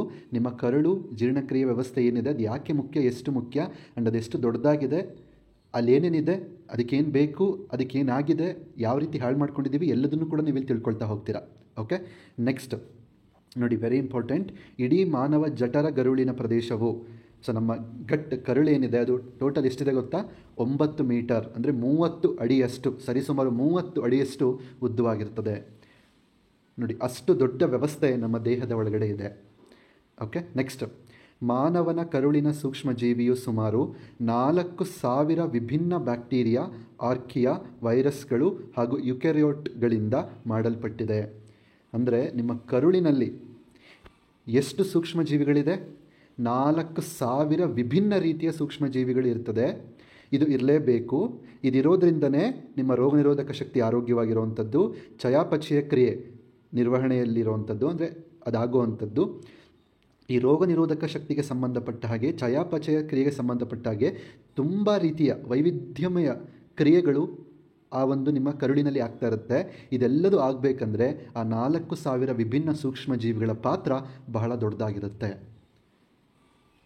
Okay, next. ಈಗ ಆಲ್ರೆಡಿ ನಿಮಗೆ ಗೊತ್ತಾಗ್ತಾ ಇದೆ ಕರುಳು ಎಷ್ಟು ಮುಖ್ಯ ಅಂತ, ಅಂದರೆ ಅಲ್ಲಿ ಎಷ್ಟು ಪ್ರಮುಖವಾದಂಥ ಪಾತ್ರ ವಹಿಸುತ್ತೆ ಅಂತ ಗೊತ್ತಾಗ್ತಿದೆ. ಹಾಗೆ ನಿಮ್ಮ 70%ಗಿಂತ ಹೆಚ್ಚು ರೋಗ ನಿರೋಧಕ ವ್ಯವಸ್ಥೆ ನಿಮ್ಮ ಕರುಳಿನಲ್ಲಿ ವಾಸಿಸುತ್ತಿದೆ. ಅಂದರೆ ನಿಮ್ಮ ಇಮ್ಯುನಿಟಿ ಪವರ್ ಅಂತ ನಾವೇನು ಹೇಳ್ತಿರಲ್ಲ, ಅದು 70%ಗಿಂತ ಹೆಚ್ಚು ನಿಮ್ಮ ಬಾಡಿಲಿ ಆರೋಗ್ಯವಾಗಿರಬೇಕು ಅಂತಂದರೆ, ಅಥವಾ ಅದು ನೆಲೆಸಿರುವಂಥದ್ದು ನಿಮ್ಮ ಕರುಳಿನಲ್ಲಿ. ಆ 4,000 ವಿಭಿನ್ನ ರೀತಿಯ ಸೂಕ್ಷ್ಮ ಜೀವಿಗಳೇನಿದೆ ಅವು ಚೆನ್ನಾಗಿದ್ದರೆ ಮಾತ್ರ ನಿಮ್ಮ ರೋಗ ನಿರೋಧಕ ಶಕ್ತಿ ಚೆನ್ನಾಗಿರೋದು. ಅಂದರೆ ಒಂದು ಕರುಳು ಇಡೀ ನಿಮ್ಮ ದೇಹದ ಆರೋಗ್ಯವನ್ನು ನಿರ್ಧರಿಸುತ್ತೆ. Okay, next. ಈಗ ನಿಮ್ಮ ದೇಹದಲ್ಲಿ ಈಗ 4,000 ರೀತಿಯ ಸೂಕ್ಷ್ಮಜೀವಿಗಳಿದೆ ಅಂತ ಗೊತ್ತಾಯಿತು. ಆದರೆ ಸೂಕ್ಷ್ಮಜೀವಿಗಳ ಸಂಖ್ಯೆ ಎಷ್ಟು ಅಂತ ನಾವು ನೋಡೋದಾದರೆ, ಅಥವಾ ಬ್ಯಾಕ್ಟೀರಿಯಾ, ಗುಡ್ ಬ್ಯಾಕ್ಟೀರಿಯಾಗಳ ಒಟ್ಟಾರೆ ಬ್ಯಾಕ್ಟೀರಿಯಾಗಳ ಸಂಖ್ಯೆ ಎಷ್ಟು ಅಂತ ನೋಡೋದಾದರೆ, 1 ಕೋಟಿಯನ್ನು 1 ಕೋಟಿಯಿಂದ ಮಲ್ಟಿಪ್ಲೈ ಮಾಡಬೇಕು ಅಂತಂದರೆ 100 ಟ್ರಿಲಿಯನ್, ಅಂದರೆ ಕೋಟಿಯಷ್ಟು ಸೂಕ್ಷ್ಮಜೀವಿಗಳು ಅಥವಾ ಬ್ಯಾಕ್ಟೀರಿಯಾಗಳು ನಿಮ್ಮ ಕರುಳಿನಲ್ಲಿ, ನಿಮ್ಮ ದೇಹದಲ್ಲಿ ಇವತ್ತು ವಾಸಿಸ್ತಾ ಇದೆ. ಗ್ಯಾಲಕ್ಸಿಯಲ್ಲಿ ನಕ್ಷತ್ರಗಳ ಸಂಖ್ಯೆ ಎಷ್ಟಿದೆಯಲ್ಲ ಅದಕ್ಕಿಂತ ಜಾಸ್ತಿ ಒಬ್ಬ ಮನುಷ್ಯನ ದೇಹದಲ್ಲಿರುವಂಥ ಬ್ಯಾಕ್ಟೀರಿಯಾಗಳು ಅಥವಾ ಸೂಕ್ಷ್ಮಜೀವಿಗಳ ಸಂಖ್ಯೆ ಅಷ್ಟಿರುತ್ತೆ. ಆ್ಯಂಡ್ ಇಷ್ಟಿದ್ದರೆ ಮಾತ್ರ ನೀವು ಆರೋಗ್ಯವಾಗಿರೋಕ್ಕೆ ಸಾಧ್ಯ. Okay, next. ಇನ್ನೊಂದು ಬಹಳ ಪ್ರಮುಖವಾದಂಥ ವಿಚಾರ, ನಮ್ಮ ದೇಹದಲ್ಲಿ ಒಂದು ಸೆರೋಟೋನಿನ್ ಅನ್ನೋ ಒಂದು ಹಾರ್ಮೋನ್ ಇದೆ. ಇದು ನಮಗೆ ಖುಷಿ ಆಗುತ್ತೆ ಅಂತಂದರೆ, ನಮಗೆ ಸಂತೋಷ ಆಗ್ತಿದೆ, ಉಲ್ಲಾಸ ಆಗ್ತಿದೆ ಅಂತಂದರೆ ಅದಕ್ಕೆ ಕಾರಣ ಈ ಸೆರೋಟೋನಿನ್ ಅನ್ನೋ ಒಂದು ಹಾರ್ಮೋನ್. ಓಕೆ, ಈ ಒಂದು ಸಂತೋಷದ ಹಾರ್ಮೋನ್ ಉತ್ಪತ್ತಿ ಆಗೋದಿಲ್ಲ ಅಂತಂದರೆ 90% ಅಷ್ಟು ನಮ್ಮ ಕರುಳಿನಲ್ಲಿ ಉತ್ಪತ್ತಿ ಆಗುತ್ತೆ. ಅಂದರೆ ನಾವು ಖುಷಿಯಾಗಿರಬೇಕು ಅಂತಂದರೆ ನಮ್ಮ ಕರುಳು ಆರೋಗ್ಯವಾಗಿರುವಂಥದ್ದು ಎಷ್ಟು ಮುಖ್ಯ ಗೊತ್ತಾಗ್ತಿದೆ ನಿಮಗೆ, ಹೌದಾ? ನೆಕ್ಸ್ಟ್, ಅನಾರೋಗ್ಯಕರ ಕರುಳಿನ ಸೂಕ್ಷ್ಮಜೀವಿಗಳು. ನಿಮ್ಮ ಕರುಳಿನಲ್ಲಿರುವಂಥ ಸೂಕ್ಷ್ಮಜೀವಿಗಳು ಏನಿದೆ ಅದೇನಾದರೂ ಅನಾರೋಗ್ಯಕ್ಕಾಯಿತು ಅಂದರೆ, ಅಥವಾ ಸಂಖ್ಯೆಗಳಲ್ಲಿ ಹೆಚ್ಚು ಕಡಿಮೆ ಆಯಿತು, ಅಥವಾ ಕೆಟ್ಟ ಬ್ಯಾಕ್ಟೀರಿಯಾಗಳ ಸಂಖ್ಯೆ ಜಾಸ್ತಿ ಆಯಿತು ಅಂತಂದರೆ ನಿಮ್ಮ ದೇಹದಲ್ಲಿ ಬರುವಂಥ ಸಮಸ್ಯೆ ಏನು ಅಂತಂದರೆ ತೂಕ ಹೆಚ್ಚಾಗುತ್ತೆ, ಉರಿಯುತ್ತಾ ಇನ್ಫ್ಲಮೇಷನ್ಸ್ ಆಗುತ್ತೆ, ದೇಹದಲ್ಲಿ ಶಕ್ತಿ ಕಡಿಮೆ ಆಗುತ್ತೆ, ಸುಸ್ತಾಗುತ್ತೆ. ನೋಡಿ, ಇದೆಲ್ಲ ನಿಮಗೆ ಗೊತ್ತಿದೆಯಾ? ಒಂದ್ಸಲ ಯೋಚನೆ ಮಾಡಿ. ನಿಮ್ಮ ಕರುಳುಗಳು ಅಸ್ವಸ್ಥಗೊಂಡಾಗ, ಅಂದರೆ ಸೂಕ್ಷ್ಮಜೀವಿಗಳು ವ್ಯತ್ಯಾಸ ಆದಾಗ ನಿಮ್ಮ ಇಡೀ ದೇಹವೂ ಸಹ ಹಾಗೆಯೇ ಇರುತ್ತದೆ. ಇದು ನಿಮ್ಮ ಗಮನಕ್ಕೆ ಬಂದಿದೆಯೋ ಇಲ್ವೋ ನೀವೇ ಆಲೋಚನೆ ಮಾಡಿ. ಈಗ ಈ ಮಾಹಿತಿ ತಿಳ್ಕೊಬೇಕಾದ್ರೆ ಆಲೋಚನೆ ಮಾಡಿ, ಎಷ್ಟು ಜನಕ್ಕೆ ಗ್ಯಾಸ್ಟ್ರಿಕ್ ಸಮಸ್ಯೆ ಆದಾಗ, ಅಥವಾ ಮಲಬದ್ಧತೆ ಸಮಸ್ಯೆ ಬಂದಾಗ, ಬೇದಿ ಆದಾಗ, ಈ ಥರ ಒಂದಿಷ್ಟು ಗ್ಯಾಸ್ಟ್ರಿಕ್ ಆದಾಗ, ಗ್ಯಾಸ್ ದೇಹದಲ್ಲಿ ಜಾಸ್ತಿ ಆದಾಗ, ಎದೆ ಉರಿ ಬಂದಾಗ, ಈ ಥರ ಹಲವಾರು ಸಮಸ್ಯೆಗಳು ದೇಹದಲ್ಲಿ ಉಂಟಾದಾಗ ಎಷ್ಟು ಜನ ಅವತ್ತು ತುಂಬ ಆ್ಯಕ್ಟಿವಾಗಿ ಕೆಲಸ ಮಾಡಿದ್ದೀರಾ ಅಂತ ಯೋಚನೆ ಮಾಡಿ. ಅಥವಾ ಎಷ್ಟು ಸುಸ್ತಾಗಿದೆ ನಿಮಗೆ, ಅಥವಾ ರೆಸ್ಟ್ ಬೇಕು, ಮಲ್ಕೋಬೇಕು, ನಿದ್ದೆ ಮಾಡಬೇಕು, ರೆಸ್ಟ್ ಮಾಡಬೇಕು, ನನಗೇನು ಕೆಲಸ ಮಾಡೋಕ್ಕಾಗ್ತಿಲ್ಲ, ಮನಸ್ಥಿತಿ ಸರಿ ಇಲ್ಲ, ತಲೆ ನೋವ್ತಾ ಇದೆ, ಆಯಾಸ ಆಗ್ತಿದೆ, ತಲೆ ತಿರುಗ್ತಿದೆ, ಎಷ್ಟು ಸಂಕಟ ಆಗಿದೆ ಅವತ್ತು ಒಂದು ದಿನ ಯೋಚನೆ ಮಾಡಿ. ಇದೆಲ್ಲದಕ್ಕೂ ಕಾರಣ ಏನು ಅಂತಂದರೆ ನಿಮ್ಮ ಕರುಳಿನಲ್ಲಿರುವಂಥ ಸೂಕ್ಷ್ಮಜೀವಿಗಳು ಅಸ್ವಸ್ಥತೆಗೊಂಡ್ರೆ ಈ ಎಲ್ಲದನ್ನು ನೀವು ಅನುಭವಿಸ್ಬೇಕಾಗತ್ತೆ. ಇಡೀ ನಿಮ್ಮ ದೇಹ, ಮನಸ್ಥಿತಿ ಮತ್ತು ದೈಹಿಕ ಆರೋಗ್ಯ ಎರಡೂ ಕೂಡ ಹಾಳಾಗುತ್ತೆ ನಿಮ್ಮ ಕರುಳಿನ ಸೂಕ್ಷ್ಮಜೀವಿಗಳಲ್ಲಿ ವ್ಯತ್ಯಾಸವಾದರೆ. ನೆಕ್ಸ್ಟ್, ಇನ್ನೊಂದು ಮೇಜರ್ ಟಾಪಿಕ್ಕಿಗೆ ನಾವಿಲ್ಲಿ ತಿಳ್ಕೊಳ್ತಿರೋದು, ನಮ್ಮ ಈ ಒಂದು ಒಟ್ಟಾರೆ ಬ್ಯಾಕ್ಟೀರಿಯಾಗಳ ಸಂಖ್ಯೆಯಲ್ಲಿ ಒಳ್ಳೆಯ ಬ್ಯಾಕ್ಟೀರಿಯಾಗಳು ಇದೆ, ಕೆಟ್ಟ ಬ್ಯಾಕ್ಟೀರಿಯಾಗಳು ಇದೆ. ಆ್ಯಂಡ್ ಎರಡೂ ಕೂಡ ಎಷ್ಟೆಷ್ಟು ಪ್ರಮಾಣದಲ್ಲಿ ಇರಬೇಕು, ಆ ಒಂದು ಸಂಖ್ಯೆಗಳಲ್ಲಿ ಇರಬೇಕು, ಅಷ್ಟಷ್ಟು ಇದ್ದರೆ ತುಂಬ ಒಳ್ಳೆಯದು. ಸಮತೋಲನ, ಬ್ಯಾಲೆನ್ಸ್ ಅನ್ನೋದೇನಿದೆ ಅದು ವೆರಿ ವೆರಿ ಇಂಪಾರ್ಟೆಂಟ್. ಓಕೆ, ಆರೋಗ್ಯಕರ ಕರುಳು ಒಳ್ಳೆಯ ಮತ್ತು ಕೆಟ್ಟ ಬ್ಯಾಕ್ಟೀರಿಯಾಗಳ ಸರಿಯಾದ ಸಮತೋಲನವನ್ನು ಅವಲಂಬಿಸಿರ್ತದೆ. ಓಕೆ, ನೆಕ್ಸ್ಟ್, ಸಮತೋಲನವು ತೊಂದರೆಗೊಳಗಾದಾಗ, ತೊಂದರೆಗೊಳಗಾಗೋದು ಅಂದರೆ ಏನು? ಒಳ್ಳೆಯ ಬ್ಯಾಕ್ಟೀರಿಯಾಗಳ ಸಂಖ್ಯೆ ಕಡಿಮೆ ಆಗೋದು, ಕೆಟ್ಟ ಬ್ಯಾಕ್ಟೀರಿಯಾಗಳ ಸಂಖ್ಯೆ ಜಾಸ್ತಿ ಆಗೋದು. ಈ ರೀತಿ ಡಿಫ್ರೆನ್ಸ್ ಆಯಿತು ಅಂತಂದರೆ ನಿಮ್ಮ ಒಟ್ಟಾರೆ ಆರೋಗ್ಯ ಏನಿದೆ ಬಳಲಲು ಪ್ರಾರಂಭಿಸ್ತದೆ. ಟೋಟಲ್ ನಿಮ್ಮ ಹೆಲ್ತ್ ಡಿಸಾಸ್ಟರ್ ಆಗ್ತದೆ. ಇದನ್ನು ನೀವು ಎಕ್ಸ್ಪೀರಿಯೆನ್ಸ್ ಮಾಡಿದ್ದೀರಾ? ಒಮ್ಮೆ ಕೂತು ಯೋಚನೆ ಮಾಡಿ, ಇಷ್ಟು ವರ್ಷದ ಜೀವನದಲ್ಲಿ ಯಾವ್ಯಾವತ್ತು ನನಗೆ ಕರುಳಿಗೆ ಸಂಬಂಧಪಟ್ಟಂಥ ಸಮಸ್ಯೆ ಬಂದಿದೆ, ಅವತ್ತು ನನ್ನ ಜೀವನ ಶೈಲಿ ಹೇಗಿದೆ, ನನ್ನ ಊಟದ ಪದ್ಧತಿ ಹೇಗಿದೆ, ನನ್ನ ಮೋಷನ್ ಯಾವ ರೀತಿ ಹೋಗ್ತಾ ಇದೆ, ಪ್ರತಿಯೊಂದನ್ನು ಅವತ್ತು ಕೂತ್ಕೊಂಡು ಯೋಚನೆ ಮಾಡಿ. ನಿಮಗೆ ಉತ್ತರ ಸಿಗುತ್ತೆ ಕರುಳು ಮತ್ತು ಈ ಸೂಕ್ಷ್ಮಜೀವಿಗಳು ಎಷ್ಟು ಮುಖ್ಯ ಅಂತ. ಹಾಗೆ ಅವತ್ತಿನ ಮನಸ್ಥಿತಿ ಬಗ್ಗೆಯೂ ಯೋಚನೆ ಮಾಡಿ, ಅವತ್ತು ನಿಮ್ಮ ಮನಸ್ಥಿತಿ ಎಷ್ಟು ಹಾಳಾಗಿರುತ್ತೆ ಅಂತ ಹೇಳಿ. ಓಕೆ, ಇದಕ್ಕೆಲ್ಲ ಕಾರಣ ಕರುಳು ಮತ್ತು ಅದರಲ್ಲಿರುವಂಥ ಸೂಕ್ಷ್ಮಜೀವಿಗಳು. Next, very very important topic ಬಗ್ಗೆ ನಾವು ತಿಳ್ಕೊಳ್ತಾ ಇದ್ದೀವಿ. ಈ ಟಾಪಿಕ್ ಬಗ್ಗೆ ತುಂಬ ದೊಡ್ಡ ದೊಡ್ಡ ಡಾಕ್ಟರ್ಸ್ಗಳು ಕೂಡ ನಿಮಗೆ ಹೇಳಿದ್ದಾರೆ, ಯೂಟ್ಯೂಬಲ್ಲೆಲ್ಲ ಸಿಗುತ್ತೆ. ಅದರಲ್ಲಿ ನಾನು ಕೆಲವೊಂದು ವಿಚಾರಗಳನ್ನು ನಿಮಗೆ ಇಲ್ಲಿ ತಿಳಿಸ್ಲಿಕ್ಕೆ ಇಷ್ಟಪಡ್ತೀನಿ. ಈಗ ನಿಮಗೆ ಇಷ್ಟೋ ತನಕ ನಿಮಗೆ ಅರ್ಥ ಆಗಿದೆ ನಮ್ಮ ಕರುಳು ಮತ್ತು ಕರುಳಿನಲ್ಲಿರುವಂತಹ ಆ ಕೋಟ್ಯಾನುಕೋಟಿ ಸೂಕ್ಷ್ಮ ಜೀವಿಗಳೇನಿದೆ ಅದು ಎಷ್ಟು ಮುಖ್ಯ ಅಂತ ನಿಮಗೆ ಅರ್ಥ ಆಗಿದೆ. ಓಕೆ, ಈಗ ತುಂಬ ಜನ ನಾವು ಆ್ಯಂಟಿಬಯೋಟಿಕ್ಸ್ನ ತಗೊಳ್ತೀವಿ. ಸಣ್ಣ ಜ್ವರ ಬಂತು, ಕೆಮ್ಮು ಬಂತು, ಶೀತ ಬಂತು, ಗಾಯ ಆಯಿತು, ಹೀಗೆ ಎಷ್ಟೋ ಸಮಸ್ಯೆಗಳಿಗೆ ಹೋಗೋದು, ಒಂದು 5 ರೂಪಾಯಿ, 10 ರೂಪಾಯಿ, 20 ರೂಪಾಯಿ, 50 ರೂಪಾಯಿ ಕೊಟ್ಟು ಆ್ಯಂಟಿಬಯೋಟಿಕ್ಸ್ ತೊಗೊಳ್ಳೋದು, ನುಂಗೋದು, ಬೇಗ ಹುಷಾರಾಗಬೇಕಲ್ಲ. ಈ ಥರ ಆ್ಯಂಟಿಬಯೋಟಿಕ್ಸ್ ತೊಗೊಂಡು ನಮ್ಮ ಕರುಳಿನಲ್ಲಿರುವಂಥ ಸೂಕ್ಷ್ಮ ಜೀವಿಗಳಿಗೆ ಏನು ತೊಂದರೆ ಆಗಿದೆ ಇಲ್ಲಿ ನಾವು ಡಿಸ್ಕಸ್ ಮಾಡ್ತಿರೋದು ಅಥವಾ ನಿಮಗೆ ತಿಳಿಸ್ತಿರೋದು. ಆ್ಯಂಟಿಬಯೋಟಿಕ್ಸ್ ತಗೋಬೇಕೋ ಬೇಡವೋ ಅನ್ನೋದ್ರ ಪ್ರಶ್ನೆ ಬಗ್ಗೆ ನಾನಿಲ್ಲಿ ಮಾತಾಡಲಿಕ್ಕೆ ಹೋಗೋದಿಲ್ಲ. ಅದು ನಿಮ್ಮ ವಿವೇಚನೆ, ನಿಮ್ಮ ಆಲೋಚನೆಗೆ ಬಿಟ್ಟಿದ್ದು. ಇಲ್ಲಿ ತಿಳಿಸ್ತಿರೋದಿಷ್ಟೇ, ಆ್ಯಂಟಿಬಯೋಟಿಕ್ಸ್ ತಗೊಳ್ಳೋದ್ರಿಂದ ನಿಮ್ಮ ಕರುಳಿನಲ್ಲಿರುವಂತಹ ಸೂಕ್ಷ್ಮ ಜೀವಿಗಳಿಗೆ ಏನು ತೊಂದರೆ ಆಗುತ್ತೆ ಅದ್ರ ಬಗ್ಗೆ ಅಷ್ಟೇ ನಾವು ಮಾತಾಡ್ತಿರೋದು. ಓಕೆ, ಇದ್ರ ಬಗ್ಗೆ ನಿಮಗೆ ಅರ್ಥ ಆಗಬೇಕಂದ್ರೆ ನಾನು ಸಿಂಪಲಾಗಿ ಒಂದಿಷ್ಟು ವಿಚಾರ ಹೇಳ್ತೀನಿ. ನಿಮಗೇನೋ ಒಂದು ಹುಷಾರಿಲ್ಲ, ಜ್ವರ, ಶೀತ, ಕೆಮ್ಮು ಏನೋ ಒಂದಾಗಿದೆ, ಹೊರಗಡೆ ಹೋಗಿ ಒಂದು ಆ್ಯಂಟಿಬಯೋಟಿಕ್ಸ್ ತೊಗೊಂಬಂದ್ರಿ. ಅದಾದಮೇಲೆ ನಂತರ ಏನೋ ಊಟ ಮಾಡಿದ್ರಿ, ಊಟದ ರುಚಿ ಚೆನ್ನಾಗಿತ್ತ, ನಿಮ್ಮ ನಾಲಿಗೆಯಲ್ಲಿ ಊಟದ ರುಚಿ ನಿಮಗೆ ವ್ಯತ್ಯಾಸ ಅನ್ನಿಸ್ತು. ಕರೆಕ್ಟ್? ಯಾಕೆ? ಒಂದು ಆ್ಯಂಟಿಬಯೋಟಿಕ್ ನಿಮ್ಮ ಬಾಯಲ್ಲಿರುವಂತಹ ಲಕ್ಷಾಂತರ ಸೂಕ್ಷ್ಮ ಜೀವಿಗಳನ್ನು ಸಾಯಿಸ್ತು. ಓಕೆ, ನೆಕ್ಸ್ಟು ನಿಮ್ಮ ಜೀರ್ಣಕ್ರಿಯೆ ವ್ಯವಸ್ಥೆಯಲ್ಲಿ ಅಬ್ಸರ್ವ್ ಮಾಡಿ. ಆ್ಯಂಟಿಬಯೋಟಿಕ್ಸ್ ತೊಗೊಂಡು ಮಾರನೇ ದಿನ ನೀವೇನಾದರೂ ಟಾಯ್ಲೆಟಿಗೆ ಹೋದಾಗ ಮೋಷನ್ ಮಾಡಬೇಕಾದ್ರೆ, ಸೊ ಕೆಲವೊಬ್ಬರಿಗೆ ಮೋಷನ್ ಬರೋದಿಲ್ಲ, ಕೆಲವೊಬ್ಬರಿಗೆ ಬೇರೆ ರೂಪದಲ್ಲಿ ಆಗ್ಬೋದು. ಸೊ ಏನೋ ಒಂದು ವ್ಯತ್ಯಾಸ ಆಗಿರುತ್ತೆ ನೀವು ಗಮನಿಸಿದ್ರೆ. ಕರೆಕ್ಟಾ? ಸೊ ಯಾವತ್ತೂ ಆಗದೇ ಇರುವಂಥ ಈ ಒಂದು ಅನುಭವ, ಯಾವತ್ತೂ ಬದಲಾಗದೇ ಇರುವಂಥ ರುಚಿ ಸಡನ್ನಾಗಿ ಒಂದು ಆ್ಯಂಟಿಬಯೋಟಿಕ್ಕಿಂದ ಹೇಗಾಯಿತು? ಸೊ ಇದನ್ನು ನೀವು ಅರ್ಥ ಮಾಡಿಕೊಂಡ್ರೆ ಗೊತ್ತಾಗುತ್ತೆ ಇಂಗ್ಲೀಷ್ ಮೆಡಿಸಿನ್ಸಿಂದ ನಿಮ್ಮ ಕರುಳು ಮತ್ತು ಕರುಳಿನಲ್ಲಿರುವಂಥ ಸೂಕ್ಷ್ಮ ಜೀವಿಗಳಿಗೆ ಎಷ್ಟು ತೊಂದರೆ ಆಗ್ತಿದೆ. ಆ್ಯಂಡ್ ಇನ್ನೊಂದು ವೆರಿ ಸಿಂಪಲ್, ಯಾವುದೇ ಇಂಗ್ಲೀಷ್ ಮೆಡಿಸಿನ್ಸ್ ನೀವು ತೊಗೊಂಡ್ರು ಜೊತೆಗೊಂದು ಟ್ಯಾಬ್ಲೆಟ್ ಬರ್ಕೊಡ್ತಾರೆ. ಯಾವುದದು? Gastric tablet. ಹಾಗಾದರೆ ಇಲ್ಲಿ ನೀವೇ ಯೋಚನೆ ಮಾಡಿ, ಸಾಮಾನ್ಯವಾದಂಥ ಒಂದು ಕಾಮನ್ ಸೆನ್ಸನ್ನು ನಾವಿಲ್ಲಿ ಬಳಸಿದ್ರೆ ಗೊತ್ತಾಗುತ್ತೆ, ಒಂದೊಂದು ಇಂಗ್ಲೀಷ್ ಮೆಡಿಸಿನ್ಸ್ ಕೂಡ ಕೆಮಿಕಲ್ ಬೇಸ್ಡ್ ಡ್ರಗ್ ನಮ್ಮ ದೇಹವನ್ನು, ನಮ್ಮ ಕರುಳನ್ನು ಎಷ್ಟು ಹಾಳು ಮಾಡ್ತಿದೆ ಯೋಚನೆ ಮಾಡಿ. ನೆಕ್ಸ್ಟ್, ಈಗ ಇದ್ರ ಬಗ್ಗೆ ತಿಳ್ಕೊಳ್ಳೋಣ ಒಂದೊಂದಾಗೆ. ಪ್ರತಿಜೀವಕಗಳು ಅಂದರೆ ಆ್ಯಂಟಿಬಯೋಟಿಕ್ಸ್ ಏನಿದೆ, ಮಾನವನ ಕರುಳಿನ ಸೂಕ್ಷ್ಮಜೀವಿಯನ್ನು ಗಮನಾರ್ಹವಾಗಿ ಅಡ್ಡಪಡಿಸಬಹುದು. ಇದು ಹಲವಾರು ಅನಾರೋಗ್ಯಗಳಿಗೆ ಕಾರಣವಾಗಬಹುದು. ಸೊ ಆ್ಯಂಟಿಬಯೋಟಿಕ್ಸ್ ಏನು ಮಾಡ್ತಾ ಹೋಗುತ್ತೆ, ನಮ್ಮ ಕರುಳಿನಲ್ಲಿರುವಂಥ ಸೂಕ್ಷ್ಮಜೀವಿಗಳನ್ನು ತುಂಬ ಅವುಗಳಿಗೆ ಹಾನಿ ಮಾಡುವಂಥ ಕೆಲಸವನ್ನು ಮಾಡ್ತದೆ. ಇದರಿಂದ ಅನೇಕ ರೀತಿಯ ಆರೋಗ್ಯ ಸಮಸ್ಯೆಗಳನ್ನು ನೀವು ಮುಂದೆ ಎದುರಿಸಬೇಕಾಗತ್ತೆ. ನೆಕ್ಸ್ಟ್, ಈಗ ಒಂದೊಂದಾಗಿ ನೋಡ್ತಾ ಹೋಗೋಣ ಏನು ಸಮಸ್ಯೆ ಆಗುತ್ತೆ ಆ್ಯಂಟಿಬಯೋಟಿಕ್ಸ್ ಮತ್ತು ನಮ್ಮ ಕರುಳಿನಲ್ಲಿರುವಂಥ ಸೂಕ್ಷ್ಮಜೀವಿಗಳಿಗೆ. ಕಡಿಮೆಯಾದ ವೈವಿಧ್ಯತೆ ಮತ್ತು ಬದಲಾದ ಸಂಯೋಜನೆ. ನಿಮಗೆ ಪ್ರಾರಂಭದಲ್ಲೇ ಹೇಳಿದ್ವಿ 4000 ವಿಭಿನ್ನ ರೀತಿಯ ಸೂಕ್ಷ್ಮಜೀವಿಗಳಿದೆ. ನೀವು ಆ್ಯಂಟಿಬಯೋಟಿಕ್ಸ್ ತೊಗೊಂಡ್ರೆ ಏನಾಯಿತು? ಆ ವೈವಿಧ್ಯತೆ ಚೇಂಜ್ ಆಯಿತು, ಆ ಸಂಯೋಜನೆ ಬದಲಾಯಿತು. ಒಂದು ಸಿಂಪಲ್, ಒಂದು ಅಡುಗೆ ಮಾಡಬೇಕಾದ್ರೆ, ಅಡುಗೆನೂ ಬೇಡ, ನಾನೊಂದು ಸಿಂಪಲ್ ಹೇಳ್ತೀನಿ, ಒಂದು ಟೀ ಮಾಡಬೇಕಾದ್ರೆ ಸ್ವಲ್ಪ ಸಕ್ಕರೆ ಹೆಚ್ಚು ಕಮ್ಮಿ ಆಯಿತು, ಸ್ವಲ್ಪ ಹಾಲು ಹೆಚ್ಚು ಕಮ್ಮಿ ಆಯಿತು, ಸ್ವಲ್ಪ ಟೀ ಪೌಡರ್ ಹೆಚ್ಚು ಕಮ್ಮಿ ಆಯಿತು ಅಂತಂದರೆ ರುಚಿ ಬರುತ್ತಾ? ಇಲ್ಲ. ಹಾಗಾದರೆ ಒಂದು ಲೋಟ ಟೀನೇ ರುಚಿ ಹದಗೆಡುತ್ತೆ ಅನ್ನೋದಾದರೆ, ನಮ್ಮ ಇಡೀ ಕರುಳಿನಲ್ಲಿರುವಂಥ ಸೂಕ್ಷ್ಮಜೀವಿಗಳಿಗೆ ಅದು ತೊಂದರೆ ಮಾಡುತ್ತೆ ಅನ್ನೋದಾದರೆ, ಅಲ್ಲಿರುವಂತಹ ಒಂದು ರುಚಿ, ಅಲ್ಲಿರುವಂಥ ಆರೋಗ್ಯ ಎಷ್ಟು ಹಾಳಾಗ್ಬೋದು ಯೋಚನೆ ಮಾಡಿ. ಕರೆಕ್ಟ್? ಎಸ್. ಏನು ಮಾಡುತ್ತಿಲ್ಲ ಅಂತಂದರೆ, ಪ್ರತಿಜೀವಕಗಳು ಅಂದರೆ ಆ್ಯಂಟಿಬಯೋಟಿಕ್ಸ್ ಪ್ರಯೋಜನಕಾರಿಯಾದವುಗಳನ್ನು ಒಳಗೊಂಡಂತೆ ಎಲ್ಲ ಬ್ಯಾಕ್ಟೀರಿಯಾವನ್ನು ವಿವೇಚನೆ ಇಲ್ಲದೆ ಕೊಲ್ಲುತ್ತದೆ. ನಾವು ಆ್ಯಂಟಿಬಯೋಟಿಕ್ಸ್ ಏನು ಹುಷಾರಿಲ್ಲ, ಯಾವುದೋ ಕೆಟ್ಟು ಬ್ಯಾಕ್ಟೀರಿಯಾ ವೈರಸ್ ಸೇರಿಕೊಂಡಿದೆ, ಅದು ಸಾಯಬೇಕು ಅಂತ ತಗೊಳ್ತೀವಿ. ಆದರೆ ಅದಕ್ಕೆ ಒಳ್ಳೆಯದು ಕೆಟ್ಟದ್ದು ಯಾವುದು ಅಂತ ಗೊತ್ತಾಗಲ್ಲ. ಎಲ್ಲವನ್ನೂ ಒಳಗೊಂಡಂತೆ ಒಳ್ಳೆಯ ಬ್ಯಾಕ್ಟೀರಿಯಾಗಳನ್ನು ಸಾಯಿಸೋದ್ರಿಂದ ನಾವು ಅನಾರೋಗ್ಯ ಸಮಸ್ಯೆಗೆ ಈಡಾಗಬೇಕಾಗತ್ತೆ. ಒಟ್ಟಾರೆ ಸ್ಪೀಷೀಸ್ಗಳ ಸಂಖ್ಯೆಯಲ್ಲಿ ಇಳಿಕೆಗೆ ಮತ್ತು ಇರುವ ಬ್ಯಾಕ್ಟೀರಿಯಾಗಳ ಪ್ರಕಾರಗಳಲ್ಲಿ ಬದಲಾವಣೆಗೆ ಕಾರಣವಾಗ್ತದೆ. ಇದರಿಂದ ಅದೆಷ್ಟು ವಿಭಿನ್ನತೆ ಇದೆ, ಆ ಒಂದು ವಿಭಿನ್ನತೆ ಮತ್ತು ಸಂಖ್ಯೆಯಲ್ಲಿ ಕಡಿಮೆ ಆಗ್ತದೆ. ಇದರಿಂದ ಅಲ್ಲಿರುವಂಥ ಒಂದು ಸಂಯೋಜನೆ ಬದಲಾಗುತ್ತೆ, ಅಲ್ಲಿಗೆ ಆರೋಗ್ಯ ವ್ಯತ್ಯಾಸ ಆಗುತ್ತೆ, ಅನಾರೋಗ್ಯ ಪ್ರಾರಂಭ ಆಗುತ್ತೆ. ನೆಕ್ಸ್ಟ್, ಹೆಚ್ಚಿದ ಪ್ರತಿಜೀವಕ ಪ್ರತಿರೋಧ. ನೋಡಿ, ಇನ್ಕ್ರೀಸ್ಡ್ ಆ್ಯಂಟಿಬಯೋಟಿಕ್ ರೆಸಿಸ್ಟೆನ್ಸ್. ಏನು ಹಾಗಂದರೆ, ಪ್ರತಿಜೀವಕಗಳ ಬಳಕೆಯು ಅವುಗಳಿಗೆ ನಿರೋಧಕವಾಗಿರುವ ಬ್ಯಾಕ್ಟೀರಿಯಾಗಳ ಆಯ್ಕೆ ಮತ್ತು ಹರಡುವಿಕೆಯನ್ನು ಉತ್ತೇಜಿಸಬಹುದು. ಓಕೆ, ಇದನ್ನು ಸಿಂಪಲಾಗಿ ನಿಮಗೆ ಅರ್ಥ ಮಾಡಿಸ್ತೀನಿ. ತೋಟಕ್ಕೆ ಗೊಬ್ಬರ ಹಾಕ್ತಾರೆ, ಯಾವುದು? ರಾಸಾಯನಿಕ ಗೊಬ್ಬರ. ಪ್ರಾರಂಭದಲ್ಲಿ 100 ಗ್ರಾಮಿಂದ ಪ್ರಾರಂಭ ಮಾಡಿದ್ರು. ಒಂದು ಅಡಿಕೆ ಮರಕ್ಕೆ ಒಂದು 100 ಗ್ರಾಮ್ ಗೊಬ್ಬರ, ಕೆಮಿಕಲ್ ಗೊಬ್ಬರ ಕೊಡಬೇಕು ಅಂತ ಪ್ರಾರಂಭ ಮಾಡಿದವರು ಇವತ್ತು ಎಲ್ಲಿ ತನಕ ಬಂದಿದ್ದಾರೆ? 1 kg ತನಕನೂ ಕೊಡೋಕ್ಕೆ ಬಂದಿದ್ದಾರೆ. ಅಂದರೆ ಅರ್ಥ ಏನು? ಮಣ್ಣಿನಲ್ಲಿರುವಂಥ ಸೂಕ್ಷ್ಮಾಣುಜೀವಿಗಳ ಸಂಖ್ಯೆ ಕಡಿಮೆ ಆಗ್ತಾ ಹೋಯಿತು, ಕೆಮಿಕಲ್ ಕಂಟೆಂಟ್ ಜಾಸ್ತಿ ಆಗ್ತಾ ಹೋಯಿತು. ಸೊ ಗಿಡಗಳಿಗೆ ಏನು ಬೇಕಾಗ್ತಾ ಹೋಯಿತು, ಅದಕ್ಕೆ ಅಡಿಕ್ಟ್ ಆಗ್ತಾ ಹೋದಂಗೆ ಜಾಸ್ತಿ ಕೆಮಿಕಲ್ ಬೇಕು ಅಂತ ಆಯಿತು. ಕರೆಕ್ಟ್.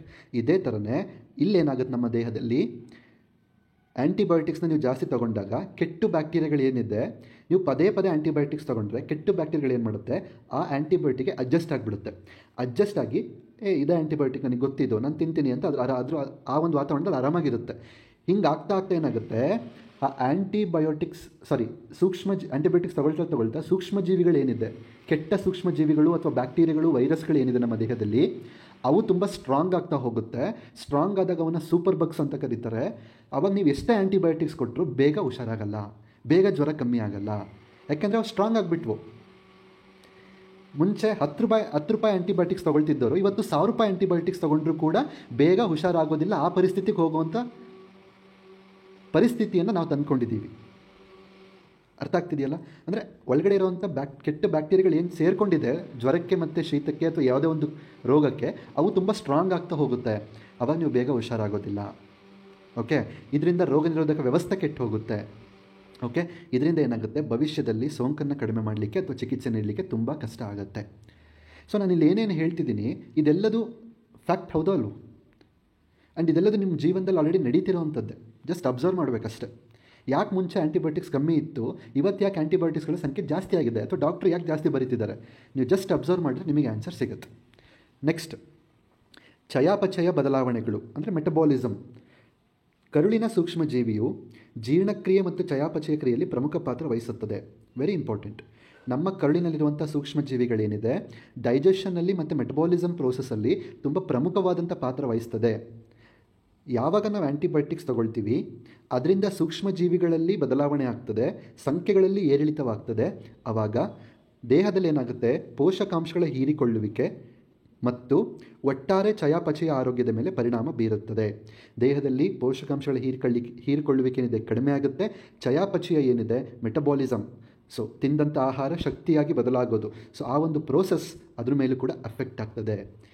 ಇಡೀ ನಿಮ್ಮ ದೇಹದ ಆರೋಗ್ಯ ನಿಂತಿರೋದೇ ಜೀರ್ಣಕ್ರಿಯೆ ಮತ್ತು ಈ ಮೆಟಬಾಲಿಸಮ್ ಅನ್ನೋದ್ರ ಮೇಲೆ. ಅದೇ ಅಫೆಕ್ಟ್ ಆಯಿತು ಅಂತಂದರೆ, ಅದ್ಯಾಕೆ ಅಫೆಕ್ಟ್ ಆಯಿತು, ಸೂಕ್ಷ್ಮಜೀವಿ ಎಫೆಕ್ಟ್ ಆಯಿತು, ಸೂಕ್ಷ್ಮಜೀವಿಗಳಿಗೆ ಎಫೆಕ್ಟ್ ಆಯಿತು. ಅದಕ್ಕೆ ಯಾಕೆ ಎಫೆಕ್ಟ್ ಆಯಿತು, ನಾನು ಆ್ಯಂಟಿಬಯೋಟಿಕ್ಸ್ ತೊಗೊಂಡೆ ಅಥವಾ ಇಂಗ್ಲೀಷ್ ಮೆಡಿಸಿನ್ಸ್ ತೊಗೊಂಡೆ.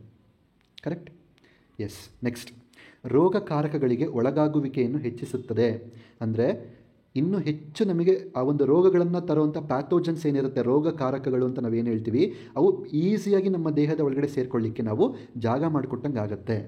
ಹೇಗೆ ಅಂತಂದರೆ, ಪ್ರಯೋಜನಕಾರಿ ಬ್ಯಾಕ್ಟೀರಿಯಾಗಳು ಖಾಲಿಯಾದಾಗ ಹಾನಿಕಾರಕ ಬ್ಯಾಕ್ಟೀರಿಯಾಗಳು ವಾಸಿಸಲು ಮತ್ತು ಸೋಂಕುಗಳನ್ನು ಉಂಟು ಮಾಡಲು ಅವಕಾಶವನ್ನು ಸೃಷ್ಟಿಸಬಹುದು. ಯಾವಾಗ ನಾವು ಪದೇ ಪದೇ ಆ್ಯಂಟಿಬಯೋಟಿಕ್ಸ್ ತೊಗೊಳ್ತೀವೋ ಒಳ್ಳೆಯ ಬ್ಯಾಕ್ಟೀರಿಯಾಗಳ ಸಂಖ್ಯೆ ಕಡಿಮೆ ಆಗ್ತದೆ. ಆವಾಗ ಈ ಹಾನಿ ಮಾಡುವಂಥ ಬ್ಯಾಕ್ಟೀರಿಯಾಗಳು ನಮ್ಮ ದೇಹವನ್ನು ಸೇರ್ಕೋಬಹುದು ಆ್ಯಂಡ್ ಸೇರಿಕೊಂಡು ಸೋಂಕುಗಳನ್ನು ಹೆಚ್ಚಿನದಾಗಿ ಉಂಟು ಮಾಡಬಹುದು. ಓಕೆ, ನೆಕ್ಸ್ಟ್, ಇದೆಲ್ಲ ಇಮಿಡಿಯೇಟ್ಲಿ ಆಗುವಂಥ ಎಫೆಕ್ಟು. ದೀರ್ಘಕಾಲದಲ್ಲಿ ಏನು ಎಫೆಕ್ಟ್ ಆಗುತ್ತೆ ಆ್ಯಂಟಿಬಯೋಟಿಕ್ಸಿಂದ ನಿಮ್ಮ ಕರುಳಿಗೆ ಮತ್ತು ಸೂಕ್ಷ್ಮಜೀವಿಗಳಿಗೆ ಅಂತಂದರೆ, ಬಾಲ್ಯದಲ್ಲಿಯೇ ಪ್ರತಿಜೀವಕಗಳಿಗೆ ಅಂದರೆ ಆ್ಯಂಟಿಬಯೋಟಿಕ್ಸ್ಗೆ ಒಡ್ಡಿಕೊಳ್ಳೋದ್ರಿಂದ, ಇವತ್ತು ನೋಡಿ ಮಕ್ಕಳಿಗೆ ಒಂದು ಸಣ್ಣ ಶೀತ ಆಯಿತು, ಓಕೆ, ಹಾಸ್ಪಿಟಲಿಗೆ ಹೋಗು, ಡಾಕ್ಟರ್ ಬರ್ಕೊಡ್ತಾರೆ 4-5 ಟ್ಯಾಬ್ಲೆಟ್ಸ್ ನುಂಗಿಸು.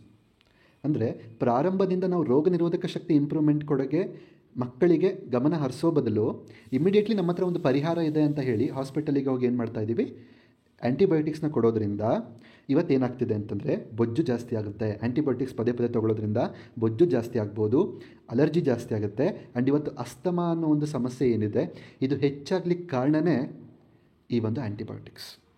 ಓಕೆ, ನಿಮಗೆ ಹೆಚ್ಚಿನ ಡಿಟೇಲ್ಡ್ ಇನ್ಫಾರ್ಮೇಷನ್ ಬೇಕು ಒಂದೊಂದು ವಿಷಯದ ಬಗ್ಗೆನೂ ಅಂದರೆ ನೀವು ಇನ್ನೂ ರಿಸರ್ಚ್ ಮಾಡಿ ನಿಮಗೆ ಸಿಗುತ್ತೆ. ಓಕೆ, ಹಾಗೆ ಕೆಲವು ಆಟೋ ಇಮ್ಯೂನ್ ಕಾಯಿಲೆಗಳಂಥ ಪರಿಸ್ಥಿತಿಗಳು ಕೂಡ ಬೆಳೆಯುವಂಥ ಅಪಾಯ ಹೆಚ್ಚಿದೆ. ನೋಡಿ, ಇಷ್ಟೆಲ್ಲ ಸಮಸ್ಯೆ ಇವತ್ತು ಬರೆಸ್ಕೊಳ್ತಿದ್ದೀವಿ. ಯಾಕೆಂದರೆ ನಮ್ಮ ಕರುಳಿನಲ್ಲಿರುವಂತಹ 70% ರೋಗ ನಿರೋಧಕ ಶಕ್ತಿಗೆ ಕಾರಣವಾಗಿರುವಂಥ ಸೂಕ್ಷ್ಮಜೀವಿಗಳಿಗೆ ಎಫೆಕ್ಟ್ ಆದಾಗ ಇಂತಹ ಅನಾರೋಗ್ಯ ಸಮಸ್ಯೆಗಳು ನಮ್ಮನ್ನು ಕಾಡುತ್ತೆ. ನೆಕ್ಸ್ಟ್, ಮೆಟಬಾಲಿಕ್ ಸಿಂಡ್ರೋಮ್ ಅಂತ ಕರಿತೀವಿ. ಇದು ಒಂದು ಕಾಯಿಲೆಗಳ ಸಮೂಹ ಅಥವಾ ಒಂದು ಪರಿಸ್ಥಿತಿ ಅಂತ ಹೇಳ್ಬೋದು. ಹೃದಯ ಕಾಯಿಲೆ, ಪಾರ್ಶ್ವವಾಯು, ಸ್ಟ್ರೋಕ್ ಮತ್ತು ಟೈಪ್ 2 ಡಯಾಬಿಟಿಸ್, ಈ ಒಂದು ಅಪಾಯವನ್ನು ಹೆಚ್ಚಿಸುವಂತಹ ಒಂದು ಪರಿಸ್ಥಿತಿಗಳ ಸಮೂಹನೇ ಈ ಒಂದು ಮೆಟಬಾಲಿಕ್ ಸಿಂಡ್ರೋಮ್.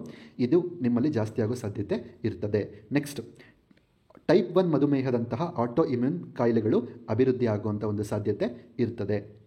ಓಕೆ, ಸೊ ಇದೆಲ್ಲದು ಏನು, ಆ್ಯಂಟಿಬಯೋಟಿಕ್ಸ್ಗೂ ಮತ್ತು ನಿಮ್ಮ ಕರುಳಿನಲ್ಲಿರುವಂಥ ಸೂಕ್ಷ್ಮಜೀವಿಗಳಿಗೂ ಇರುವಂತಹ ಒಂದು ಕಾಂಬಿನೇಷನ್. ಅಂತಂದರೆ ಏನಾಗುತ್ತೆ ಆ್ಯಂಟಿಬಯೋಟಿಕ್ಸಿಂದ ಸೂಕ್ಷ್ಮಜೀವಿಗಳಿಗೆ ಏನಾಗುತ್ತೆ ಅನ್ನೋದು, ಅಂದರೆ ಏನು ತೊಂದರೆ ಆಗ್ತಿದೆ ಅನ್ನೋದನ್ನು ನಾವೆಲ್ಲಿ ತಿಳ್ಕೊಂಡ್ವಿ. ಓಕೆ, ಈಗ ಸರ್ ಹಾಗಾದರೆ ನನ್ನ ಕರುಳಿನ ಆರೋಗ್ಯ ಹಾಳಾಗಿದೆ ಅಥವಾ ಅನಾರೋಗ್ಯಕ್ಕೊಳಗಾಗಿದೆ ಅದು ಅನ್ನೋದಕ್ಕೆ ಏನು ಚಿಹ್ನೆಗಳು ಸೂಚನೆಗಳೇನು, ಚಿಹ್ನೆಗಳೇನು, ಸಿಂಪ್ಟಮ್ಸ್ ಏನು ಅಂತ ನೋಡೋದಾದರೆ ಒಂದೊಂದಾಗಿ ನೋಡೋಣ. ಹೊಟ್ಟೆ ಉಬ್ಬರಿಸುವುದು, ಬ್ಲೋಟಿಂಗ್ ಅಂತ ನಾವೇನು ಕರಿತೀವಿ ಇದು ಕರುಳಿನ ಬ್ಯಾಕ್ಟೀರಿಯಾದಲ್ಲಿನ ಅಸಮತೋಲನದ ಸಾಮಾನ್ಯ ಸೂಚಕ. ಓಕೆ, ನಿಮ್ಮ ಹೊಟ್ಟೆ ಉಬ್ಬರಿಸ್ಕೊಂಡಿದೆ, ಪದೇ ಪದೇ ವಾಶ್ರೂಮಿಗೆ ಹೋಗಬೇಕು, ಟಾಯ್ಲೆಟಿಗೆ ಹೋಗಬೇಕು ಅಂತ ಅನ್ನಿಸ್ತಿದೆ ಅಂತಂದರೆ ನಿಮ್ಮ ಕರುಳಿನ ಬ್ಯಾಕ್ಟೀರಿಯಾದಲ್ಲಿನ ಆ ಒಂದು ಅಸಮತೋಲನ ಡಿಫ್ರೆನ್ಸ್ ಆಗಿದೆ, ಅಂದರೆ ಗುಡ್ ಬ್ಯಾಕ್ಟೀರಿಯಾ ಕಮ್ಮಿ ಆಗಿದೆ, ಬ್ಯಾಡ್ ಬ್ಯಾಕ್ಟೀರಿಯಾ ಜಾಸ್ತಿ ಆಗಿದೆ ಅಂತ ಅರ್ಥ. ಸೊ ಈಗೇನಾಗುತ್ತೆ, ನಿಮ್ಮ ದೇಹವು ಆಹಾರವನ್ನು ಸರಿಯಾಗಿ ಜೀರ್ಣಿಸಿಕೊಳ್ಳದಿದ್ದರೆ ಅಥವಾ ಅಸಮತೋಲನವಿದ್ದರೆ, ಸೊ ಇದರಿಂದ ಏನಾಗುತ್ತೆ, ನಿಮ್ಮ ದೇಹ ಸರಿಯಾಗಿ ಆಹಾರವನ್ನು ಜೀರ್ಣ ಮಾಡ್ಕೊಳ್ಳೋಕ್ಕಾಗಲ್ಲ ಅಥವಾ ಆ ಒಂದು ಡಿಫ್ರೆನ್ಸ್ ಕ್ರಿಯೇಟ್ ಆಗಿತ್ತು ಅಂತಂದರೆ ಹೆಚ್ಚುವರಿ ಗ್ಯಾಸ್ ಮತ್ತು ಉಬ್ಬುವಿಕೆಗೆ ಕಾರಣ ಆಗ್ತದೆ. ನೆಕ್ಸ್ಟ್ ಎರಡನೇ ಒಂದು ಸೂಚನೆ ಮಲಬದ್ಧತೆ ಅಥವಾ ಬೇದಿ. ನಿಮ್ಮ ಕರುಳಿನ ಅಭ್ಯಾಸದಲ್ಲಿನ ಬದಲಾವಣೆಗಳು. ಉದಾಹರಣೆಗೆ ಹೇಗೆ, ಬೇದಿ ಮತ್ತು ಮಲಬದ್ಧತೆ ಇವೆರಡೂ ನಿಮ್ಮ ಕರುಳಿನ ಸೂಕ್ಷ್ಮಜೀವಿಯು ಅತ್ಯುತ್ತಮವಾಗಿ ಕಾರ್ಯನಿರ್ವಹಿಸುತ್ತಿಲ್ಲ ಎಂಬುದರ ಸಂಕೇತವಾಗಿರಬಹುದು. ನಿಮಗೇನಾದರೂ ಮಲಬದ್ಧತೆ ಸಮಸ್ಯೆ ಇದೆ, ಬೇದಿ ಆಗ್ತಿದೆ ಅನ್ನೋದಾದರೆ ನಿಮ್ಮ ಕರುಳಿನಲ್ಲಿರುವಂಥ ಸೂಕ್ಷ್ಮಜೀವಿಗಳೇನಿದೆ ಅವು ಸರಿಯಾದ ರೀತಿಯಲ್ಲಿ ಕಾರ್ಯನಿರ್ವಹಿಸುತ್ತಿಲ್ಲ ಎಂಬುದರ ಸಂಕೇತ ಕೂಡ ಆಗಿರಬಹುದು. ಓಕೆ, ನೆಕ್ಸ್ಟ್ ಆಯಾಸ. ಕರುಳಿಗೆ ತೊಂದರೆಯಾಗುವುದರಿಂದ ಯಾವಾಗ ನಿಮ್ಮ ಕರುಳಿಗೆ ತೊಂದರೆ ಆಗ್ತದೆ, ನಥಿಂಗ್ ಬಟ್ ನಿಮ್ಮ ಸೂಕ್ಷ್ಮಜೀವಿಗಳಿಗೆ ಯಾವಾಗ ತೊಂದರೆ ಆಗ್ತದೆ, ಪೋಷಕಾಂಶಗಳ ಹೀರಿಕೊಳ್ಳುವಿಕೆಯ ಮೇಲೆ ಪರಿಣಾಮ ಬೀರ್ತದೆ. ಇದರಿಂದ ನಿಮ್ಮ ದೇಹದ ಶಕ್ತಿ ಕುಂದುತ್ತದೆ, ಆಯಾಸ ಆಗ್ತದೆ. ನೋಡಿ, ನಿಮಗೆ ಸುಮ್ಮನೆ ಹೇಳ್ತೀನಿ, ವಾಮಿಟ್ ಆಗ್ತಿದೆ ಅಂದ್ಕೊಳ್ಳಿ, ಅಥವಾ ಬೇದಿ ಆಗ್ತಿದೆ, ಲೂಸ್ ಮೋಷನ್ ಆಗ್ತಿದೆ, ಏನೇ ತಿಂದರೂ ವಾಮಿಟ್ ಆಗ್ತಿದೆ ಅಥವಾ ಲೂಸ್ ಮೋಷನ್ ಆಗ್ತಿದೆ. ಓಕೆ, ಅವತ್ತಿನ ದಿನ ಎಷ್ಟು ದಿನ ಎನರ್ಜೆಟಿಕ್ ಆಗಿದ್ದೀರಾ? ಸಾಧ್ಯನೇ ಇಲ್ಲ. ಕರೆಕ್ಟ್, ತುಂಬ ಸುಸ್ತಾಗ್ತಿದೆ. ಅದಾಗೊಂದು 2 ಡೇಸಲ್ಲೂ ಕೂಡ ತುಂಬ ಸುಸ್ತಾಗ್ತಿರುತ್ತೆ. ಯಾಕೆಂದರೆ ಕರುಳಿನಲ್ಲಿ ಎಫೆಕ್ಟ್ ಆಗಿದೆ, ಸೂಕ್ಷ್ಮಜೀವಿಗಳಿಗೆ ತೊಂದರೆ ಆಗ್ತಿದೆ. ಅದಾದಾಗ ನೀವು ತಿಂತಿದ್ದೀರಾ, ಆದರೆ ಪೋಷಕಾಂಶಗಳು ಹೀರ್ಕೊಳ್ಳೋಕ್ಕೆ ಸಾಧ್ಯ ಆಗ್ತಿಲ್ಲ, ಇದರಿಂದ ಆಯಾಸ ಆಗ್ತಿದೆ. ಆ್ಯಂಡ್ ಇನ್ನೂ ಒಂದು ಎಕ್ಸಾಂಪಲ್ ಇದೆ, ತುಂಬ ಜನ ಯಾವುದ್ಯಾವುದೋ ಸಪ್ಲಿಮೆಂಟನ್ನು ತಗೊಳ್ತಾರೆ ಅಥವಾ ಒಳ್ಳೊಳ್ಳೆ ಆಹಾರ ಪದಾರ್ಥಗಳು ತಿಂತಾರೆ, ಆದರೆ ಕರುಳು ಸಪೋರ್ಟ್ ಮಾಡ್ತಿಲ್ಲ. ಯಾಕೆಂದರೆ ಸೂಕ್ಷ್ಮಜೀವಿಗಳಿಗೆ ತೊಂದರೆ ಆಗಿದೆ. ಓಕೆ, ಆವಾಗ ನೀವು ಎಷ್ಟೇ ನ್ಯೂಟ್ರಿಷನ್ ಕೊಟ್ಟರು ಅಥವಾ ಎಷ್ಟೇ ಪೋಷಕಾಂಶಗಳು ಕೊಟ್ಟರೂ ಕೂಡ ಅಲ್ಲಿ ಕರುಳೇ ಹೀರ್ಕೊಳ್ಳೋಕೆ ರೆಡಿ ಇಲ್ಲ ಅಂತಂದಮೇಲೆ ಅದು ಹೆಂಗೆ ಸರಿಯಾಗುತ್ತೆ ಅಂತ ಯೋಚನೆ ಮಾಡಿ. ಆವಾಗ ನಿಮಗೆ ರಿಸಲ್ಟ್ ಬರಲ್ಲ. ಕರೆಕ್ಟ್, ಆ್ಯಂಡ್ ಸುಸ್ತು ಆಯಾಸ ಹಾಗೆ ಇರುತ್ತೆ ಅಥವಾ ನಿಮಗಿರೋ ಸಮಸ್ಯೆ ಹಾಗೆ ಇರುತ್ತೆ. ಸೊ ನೀವೇನೇ ತಗೊಳ್ಳೋವಂಥದ್ದು ನಿಮ್ಮ ದೇಹಕ್ಕೆ ಹೀರ್ಕೋಬೇಕು, ಸರಿಯಾಗಿ ಕೆಲಸ ಮಾಡಬೇಕು ಅಂದರೆ ಏನು ಆಗಬೇಕು, ನಿಮ್ಮ ಕರುಳಿನ ಆರೋಗ್ಯ ಅತ್ಯುತ್ತಮವಾಗಿರಬೇಕು. Okay, next ಎದೆಯುರಿ. ತುಂಬ ಜನಕ್ಕೆ ಈ ಸಮಸ್ಯೆ ಇತ್ತೀಚೆಗೆ ಬರ್ತಾ ಇದೆ ಅಲ್ವಾ. ಅನಾರೋಗ್ಯಕರ ಕರುಳು ಹೊಟ್ಟೆಯ ಆಮ್ಲದ ಅಸಮತೋಲನಕ್ಕೆ ಕಾರಣವಾಗಬಹುದು. ಓಕೆ, ನಿಮ್ಮ ಅನಾರೋಗ್ಯಕರ ಕರುಳೇನಿದೆ, ಹೊಟ್ಟೆಯಲ್ಲಿ ಆ್ಯಸಿಡಿಟಿ ಏನಿದೆ, ಆ್ಯಸಿಡ್ ಕಂಟೆಂಟ್ ಏನಿದೆ, ಅದರ ಒಂದು ಡಿಫ್ರೆನ್ಸ್ ಇದಕ್ಕೆ ಕಾರಣ ಆಗ್ತದೆ. ಒಂದು ಆ್ಯಸಿಡ್ ಕಂಟೆಂಟ್ ಅನ್ನೋದು ಹೆಚ್ಚಾಗ್ಬೋದು, ಈ ರೀತಿ ಒಂದು ಸಮಸ್ಯೆ ಉಂಟಾಗ್ತದೆ. ಇದರಿಂದ ಏನಾಗುತ್ತೆ, ಎದೆ ಉರಿ ಮತ್ತು ಅಜೀರ್ಣಕ್ಕೆ ಕಾರಣ ಆಗುತ್ತೆ. ನೆಕ್ಸ್ಟ್ ತೂಕದಲ್ಲಿ ಅನಿರೀಕ್ಷಿತ ಬದಲಾವಣೆ. ನಿಮ್ಮ ಕರುಳು ಪೋಷಕಾಂಶಗಳ ಹೀರಿಕೊಳ್ಳುವಿಕೆ ಮತ್ತು ಚಯಾಪಚಯ ಕ್ರಿಯೆಯಲ್ಲಿ ನಿರ್ಣಾಯಕ ಪಾತ್ರ ವಹಿಸ್ತದೆ. ಸೊ ನಿಮಗೆ ಗೊತ್ತಾಯಿತು ಇಷ್ಟೋ ತನಕ, ನ್ಯೂಟ್ರಿಯೆಂಟ್ ಅಬ್ಸಾರ್ಪ್ಷನ್ನಲ್ಲಿ ಮತ್ತು ಮೆಟಬಾಲಿಸಮ್ ಪ್ರೋಸೆಸ್ಸಲ್ಲಿ ಕರುಳು ಬಹಳ ಪ್ರಮುಖವಾದ ಪಾತ್ರ ವಹಿಸುತ್ತೆ ಅಂತ. ಯಾವಾಗ ಅದು ಸರಿಯಾಗಿ ಕೆಲಸ ಮಾಡಲ್ಲ, ಆಟೋಮೆಟಿಕ್ಕಾಗಿ ನಿಮ್ಮ ತೂಕದಲ್ಲಿ ಹೆಚ್ಚು ಅಥವಾ ಕಡಿಮೆ, ಇಟ್ ಡಿಪೆಂಡ್ಸ್. ಓಕೆ, ಯಾವಾಗ ಈ ಸಮಸ್ಯೆ ತೊಂದರೆ ಉಂಟಾಗುತ್ತೆ, ನಿಮ್ಮ ದೇಹದ ಹಾರ್ಮೋನಲ್ ಆಗಿರ್ಬೋದು, ಜೆನೆಟಿಕ್ಸ್ ಆಗಿರ್ಬೋದು, ಈ ಥರ ತುಂಬ ವಿಷಯಗಳು ಕನೆಕ್ಟ್ ಆಗಿಬಿಟ್ಟು ನಿಮ್ಮ ದೇಹದ ತೂಕ ಹೆಚ್ಚಾಗ್ಬೋದು ಅಥವಾ ಕಡಿಮೆ ಆಗ್ಬೋದು. ಬಟ್ ಫೌಂಡೇಶನ್ ಏನು, ನಿಮ್ಮ ಕರುಳಿನ ಆರೋಗ್ಯ. ಓಕೆ, ಈ ಸೂಚನೆ ನಿಮ್ಮಲ್ಲಿ ಕಾಣಿಸ್ಕೊಳ್ತಿದೆಯಾ ಚೆಕ್ ಮಾಡಿ. ನೆಕ್ಸ್ಟ್ ಚರ್ಮದ ಸಮಸ್ಯೆ. ತುಂಬ ಜನಕ್ಕೆ ಚರ್ಮದ ಸಮಸ್ಯೆ ಆಗುತ್ತೆ, ಹೌದಾ. ಮೊಡವೆ ಆಗುತ್ತೆ, ಎಕ್ಸಮ ಆಗುತ್ತೆ, ಕೆಲವರಿಗೆ ಚರ್ಮದ ದದ್ದುಗಳಾಗ್ತದೆ, ಕೆಲವರಿಗೆ ಇನ್ನೂ ಭಯಾನಕ ಸಮಸ್ಯೆಗಳು ಬರ್ತದೆ. ನೋಡಿ, ನಿಮ್ಮ ಚರ್ಮದಲ್ಲಿ ಸಮಸ್ಯೆ ಕಾಣಿಸ್ಕೊಳ್ತಿದೆ, ಮೊಡವೆ ಆಗ್ತಿದೆ ಅಥವಾ ಬೇರೆ ಏನೋ ಸಮಸ್ಯೆ ಕಾಣಿಸ್ತಿದೆ ಅಂತಂದರೆ ಖಂಡಿತವಾಗ್ಲೂ ನಿಮ್ಮ ಜೀರ್ಣಕ್ರಿಯೆ ವ್ಯವಸ್ಥೆಯಲ್ಲಿ ಅಥವಾ ಕರುಳಿನ ವ್ಯವಸ್ಥೆಯಲ್ಲಿ ಏನಾದರೂ ಒಂದು ಸಮಸ್ಯೆ ಆಗಿದೆ ಅನ್ನೋದೇ ಖಚಿತವಾಗಿರ್ತದೆ. ಓಕೆ, ಸೊ ಹಾಗಾಗಿ ಎಷ್ಟೋ ಜನ ಬರೀ ಕ್ರೀಮು ಅದು ಇದು, ಓಕೆ ಅದೆಲ್ಲ ಸೆಕೆಂಡ್ರಿ, ಬೇಕು ಇಲ್ಲ ಅಂತಲ್ಲ, ಆದರೆ ನಿಮ್ಮ ಕರುಳಿನ ಆರೋಗ್ಯವನ್ನು ಸರಿ ಮಾಡ್ಕೊಳ್ಳೋದು ವೆರಿ ವೆರಿ ಇಂಪಾರ್ಟೆಂಟ್ ಆಗುತ್ತೆ. ಸೊ ಈ ಎಲ್ಲ ಸಮಸ್ಯೆಗೂ ಕಾರಣ ಕಳಪೆ ಕರುಳಿನ ಆರೋಗ್ಯ. ಓಕೆ, ಸೊ ಇದು ಆಗ್ತಾ ಇದೆಯಾ ಚೆಕ್ ಮಾಡ್ಕೊಳ್ಳಿ. ನೆಕ್ಸ್ಟು ಆಹಾರದ ಸೂಕ್ಷ್ಮತೆಗಳು. ಕೆಲವರು ಹೊಸ ಆಹಾರಗಳನ್ನು ಸೇವಿಸಿದ ನಂತರ, ಯಾವುದಾದ್ರೂ ಹೊಸ ಫುಡ್ ಟೇಸ್ಟ್ ಮಾಡಿದ ನಂತರ ಅಥವಾ ಒಂದೂರಿಂದ ಇನ್ನೊಂದೂರ ತಕ್ಷಣ ಫುಡ್ ಏನಾದರೂ ಚೇಂಜ್ ಆಯಿತು ಅಂದ ತಕ್ಷಣ ಏನಾಗುತ್ತೆ, ವಾಂತಿ ಆಗುತ್ತೆ, ವಾಕರಿಕೆ ಆಗುತ್ತೆ, ಯಾಕೋ ಇದು ಸೆಟ್ ಆಗ್ತಿಲ್ಲಪ್ಪ, ಯಾಕೋ ಸರಿ ಆಗ್ತಿಲ್ಲ, ಏನೋ ಒಂಥರ ವ್ಯತ್ಯಾಸ ಆಗ್ತಿದೆಯಲ್ಲಪ್ಪ ಹೊಟ್ಟೆಲ್ಲಿ ಅನ್ನೋದು ಆಗುತ್ತೆ. ಕರೆಕ್ಟ್, ಇದೆಲ್ಲದಕ್ಕೂ ಕಾರಣ ಏನು ಅಂತಂದರೆ ನಿಮ್ಮ ಕರುಳಿನ ಅವುಗಳನ್ನು ಸಂಸ್ಕರಿಸುವ ಸಾಮರ್ಥ್ಯದಲ್ಲಿನ ಸಮಸ್ಯೆಯನ್ನು ಸೂಚಿಸ್ತದೆ. ಅಂದರೆ ನಿಮ್ಮ ಕರುಳಿನ ಸಾಮರ್ಥ್ಯ ಕಡಿಮೆ ಆಗಿದೆ ಅನ್ನೋ ಒಂದು ಸೂಚನೆ ಇದು. ಓಕೆ, ನಥಿಂಗ್ ಬಟ್ ಸೂಕ್ಷ್ಮಜೀವಿಗಳಿಗೆ ತೊಂದರೆ ಆಗಿದೆ. ನೆಕ್ಸ್ಟ್, ಮೂಡ್ನಲ್ಲಿ ಬದಲಾವಣೆ. ಪ್ರಾರಂಭದಲ್ಲೇ ಹೇಳಿದೆ ನಾನು, ನಿಮ್ಮ ಸಂತೋಷದ ಹಾರ್ಮೋನ್ 90% ನಿಮ್ಮ ಕರುಳಿನಲ್ಲಿ ತಯಾರಾಗೋದು ಅಂತ, 70% ನಿಮ್ಮ ರೋಗ ನಿರೋಧಕ ಶಕ್ತಿ ಕರುಳಿನಲ್ಲಿದೆ ಅಂತ. ಹೌದಾ? ಎಸ್. ಕರುಳು, ನಾನು ಪ್ರಾರಂಭದಲ್ಲೇ ಒಂದು ಹೇಳಿದೆ, ನಿಮ್ಮ ಕರುಳು ನಮ್ಮ ದೇಹದ 2ನೇ ಮೆದುಳು. ನಿಮ್ಮ ಕರುಳಿಗೆ ಯಾವಾಗೆಲ್ಲ ತೊಂದರೆ ಆಗಿದೆ ಅವಾಗೆಲ್ಲ ನಿಮಗೆ ತಲೆನೋವು ಬರುತ್ತೆ, ಅಥವಾ ಎದೆ ಉರಿ ಬರುತ್ತೆ, ಅಥವಾ ದೇಹದಲ್ಲಿ ಯಾವುದೋ ಒಂದು ಸಂಕಟ ಕಾಣಿಸ್ಕೊಳ್ಳುತ್ತೆ ನಿಮ್ಮ ಕರುಳಿಗೆ ತೊಂದರೆ ಆದಾಗ. ಸೊ ನಿಮ್ಮ ಕರುಳು ಕೂಡ 2ನೇ ಮೆದುಳು. ಆ್ಯಂಡ್ ಮೆದುಳು ಮತ್ತು ಕರುಳಿಗೆ ಬಹಳ ಅದ್ಭುತವಾದಂಥ ಒಂದು ಸಂಬಂಧ ಇದೆ. ಯಾವಾಗ ಅನಾರೋಗ್ಯಕರ ಕರುಳಾಗ್ತದೋ ಸೆರೋಟಿನ್ ಅಂತಹ ನರಪ್ರೇಕ್ಷಕಗಳ ಉತ್ಪಾದನೆಯನ್ನು ಅಡ್ಡಪಡಿಸುತ್ತದೆ. ಹ್ಯಾಪಿ ಹಾರ್ಮೋನ್ ಕಡಿಮೆ ಆಗುತ್ತೆ, ಉತ್ಪತ್ತಿ ಆಗಲ್ಲ, ಅವಾಗ ನೀವು ಖುಷಿಯಾಗಿರೋಕ್ಕೆ ಸಾಧ್ಯನೇ ಇಲ್ಲ. ಓಕೆ, ಇದು ಮನಸ್ಥಿತಿ ಮತ್ತು ಒಟ್ಟಾರೆ ಯೋಗಕ್ಷೇಮದ ಮೇಲೆ ಪರಿಣಾಮ ಬೀರ್ತದೆ. ನಾನು ಹೇಳ್ದಂಗೆ ನಿಮ್ಮ ಕರುಳಿನ ಆರೋಗ್ಯ ನಿಮ್ಮ ದೈಹಿಕ ಆರೋಗ್ಯದ ಮೇಲೆ ಮಾತ್ರ ಅಲ್ಲ, ಮಾನಸಿಕ ಆರೋಗ್ಯದ ಮೇಲೂ ಕೂಡ ತುಂಬ ಪರಿಣಾಮವನ್ನು ಬೀರ್ತದೆ. ನೆಕ್ಸ್ಟ್, ಸಕ್ಕರೆ ಬಯಕೆ. ತುಂಬ ಜನಕ್ಕೆ ಏನಾಗುತ್ತೆ, ಸಕ್ಕರೆ ತಿನ್ನಬೇಕು ಅಂತಾಗುತ್ತೆ. ಓಕೆ, ನೀವು ಸಿಹಿ ತಿಂಡಿಗಳನ್ನು ಹಂಬಲಿಸುತ್ತಿದ್ದರೆ ಅದು ಬ್ಯಾಡ್ ಬ್ಯಾಕ್ಟೀರಿಯಾಗಳು ಅಭಿವೃದ್ಧಿ ಹೊಂದುತ್ತಿವೆ ಮತ್ತು ನಿಮ್ಮ ಮೆದುಳಿಗೆ ಸಂಕೇತಗಳನ್ನು ಕಳುಹಿಸುತ್ತಿದೆ ಎಂಬುದರ ಸಂಕೇತವಾಗಿರಬಹುದು. ಓಕೆ, ಇದು ಕೂಡ ನಿಮ್ಮ ಕರುಳಿನಲ್ಲಿ ನೀವು ಪದೇ ಸಕ್ಕರೆ ತಿನ್ನಬೇಕು, ಶುಗರ್ ತಿನ್ನಬೇಕು, ಸ್ವೀಟ್ ತಿನ್ನಬೇಕು ಅಂತ ಅನ್ನಿಸ್ತಿದೆ ಅಂತಂದರೆ ನಿಮ್ಮ ಕರುಳಿನಲ್ಲಿ ಬ್ಯಾಡ್ ಬ್ಯಾಕ್ಟೀರಿಯಾ ಜಾಸ್ತಿ ಆಗಿದೆ. ಸೊ ಅದರ ಸಂಕೇತವನ್ನು, ಆ ಒಂದು ಮೆಸೇಜನ್ನು ನಿಮ್ಮ ಬ್ರೈನಿಗೆ ಕೊಡ್ತಿದೆ ಅನ್ನೋದು ಅರ್ಥ. ಬಟ್ ನಾವೇನು ಮಾಡ್ತೀವಿ, ಸ್ವೀಟ್ ತಿನ್ನಬೇಕು ಅನ್ನಿಸ್ತಿದೆ, ಸ್ವೀಟ್ ತಿನ್ನೋಣ ಅಂತ ತಿನ್ಬಿಡ್ತೀವಿ. ಓಕೆ, ಸೊ ಇದೆಲ್ಲದೂ ಕೂಡ ನಿಮ್ಮ ಕರುಳು, ಆ ಸೂಕ್ಷ್ಮಜೀವಿಗಳು ತೊಂದರೆಯಾಗಿದೆ ಅನ್ನೋದರ ಸಂಕೇತ. ಓಕೆ, ಈಗ ಹಾಗಾದರೆ ಕರುಳಿನ ಆರೋಗ್ಯವನ್ನು ಪುನಃಸ್ಥಾಪಿಸುವುದು ಹೇಗೆ? ಸರ್, ಇವಾಗ ಅರ್ಥ ಆಯಿತು. ನಮ್ಮ ಕರುಳು, ನಮ್ಮ ಹೊಟ್ಟೆ ಭಾಗ ಇದೇನಿದೆ, ಗಟ್, ಇದು ಯಾಕೆ ಇಷ್ಟು ಇಂಪಾರ್ಟೆಂಟ್, ಇದಕ್ಕೆ ಏನೆಲ್ಲ ಕೊಟ್ಬಿಟ್ಟಿದ್ದೀವಿ ಇಷ್ಟು ದಿನ, ಹೆಂಗೆಲ್ಲ ಹಾಳು ಮಾಡ್ಕೊಂಡ್ವಿ, ಅದರಿಂದ ಎಷ್ಟೆಲ್ಲ ಸಮಸ್ಯೆ ಉಂಟಾಗ್ತಿದೆ, ಆಲ್ರೆಡಿ ಆಗಿದೆ ಅನ್ನೋದು ಗೊತ್ತಾಗಿದೆ. ಇದನ್ನು ರೆಡಿ ಮಾಡ್ಕೊಳ್ಳೋದು ಹೇಗೆ? ನೋಡಿ, ಈ ಚಿತ್ರ ಗಮನಿಸಿ.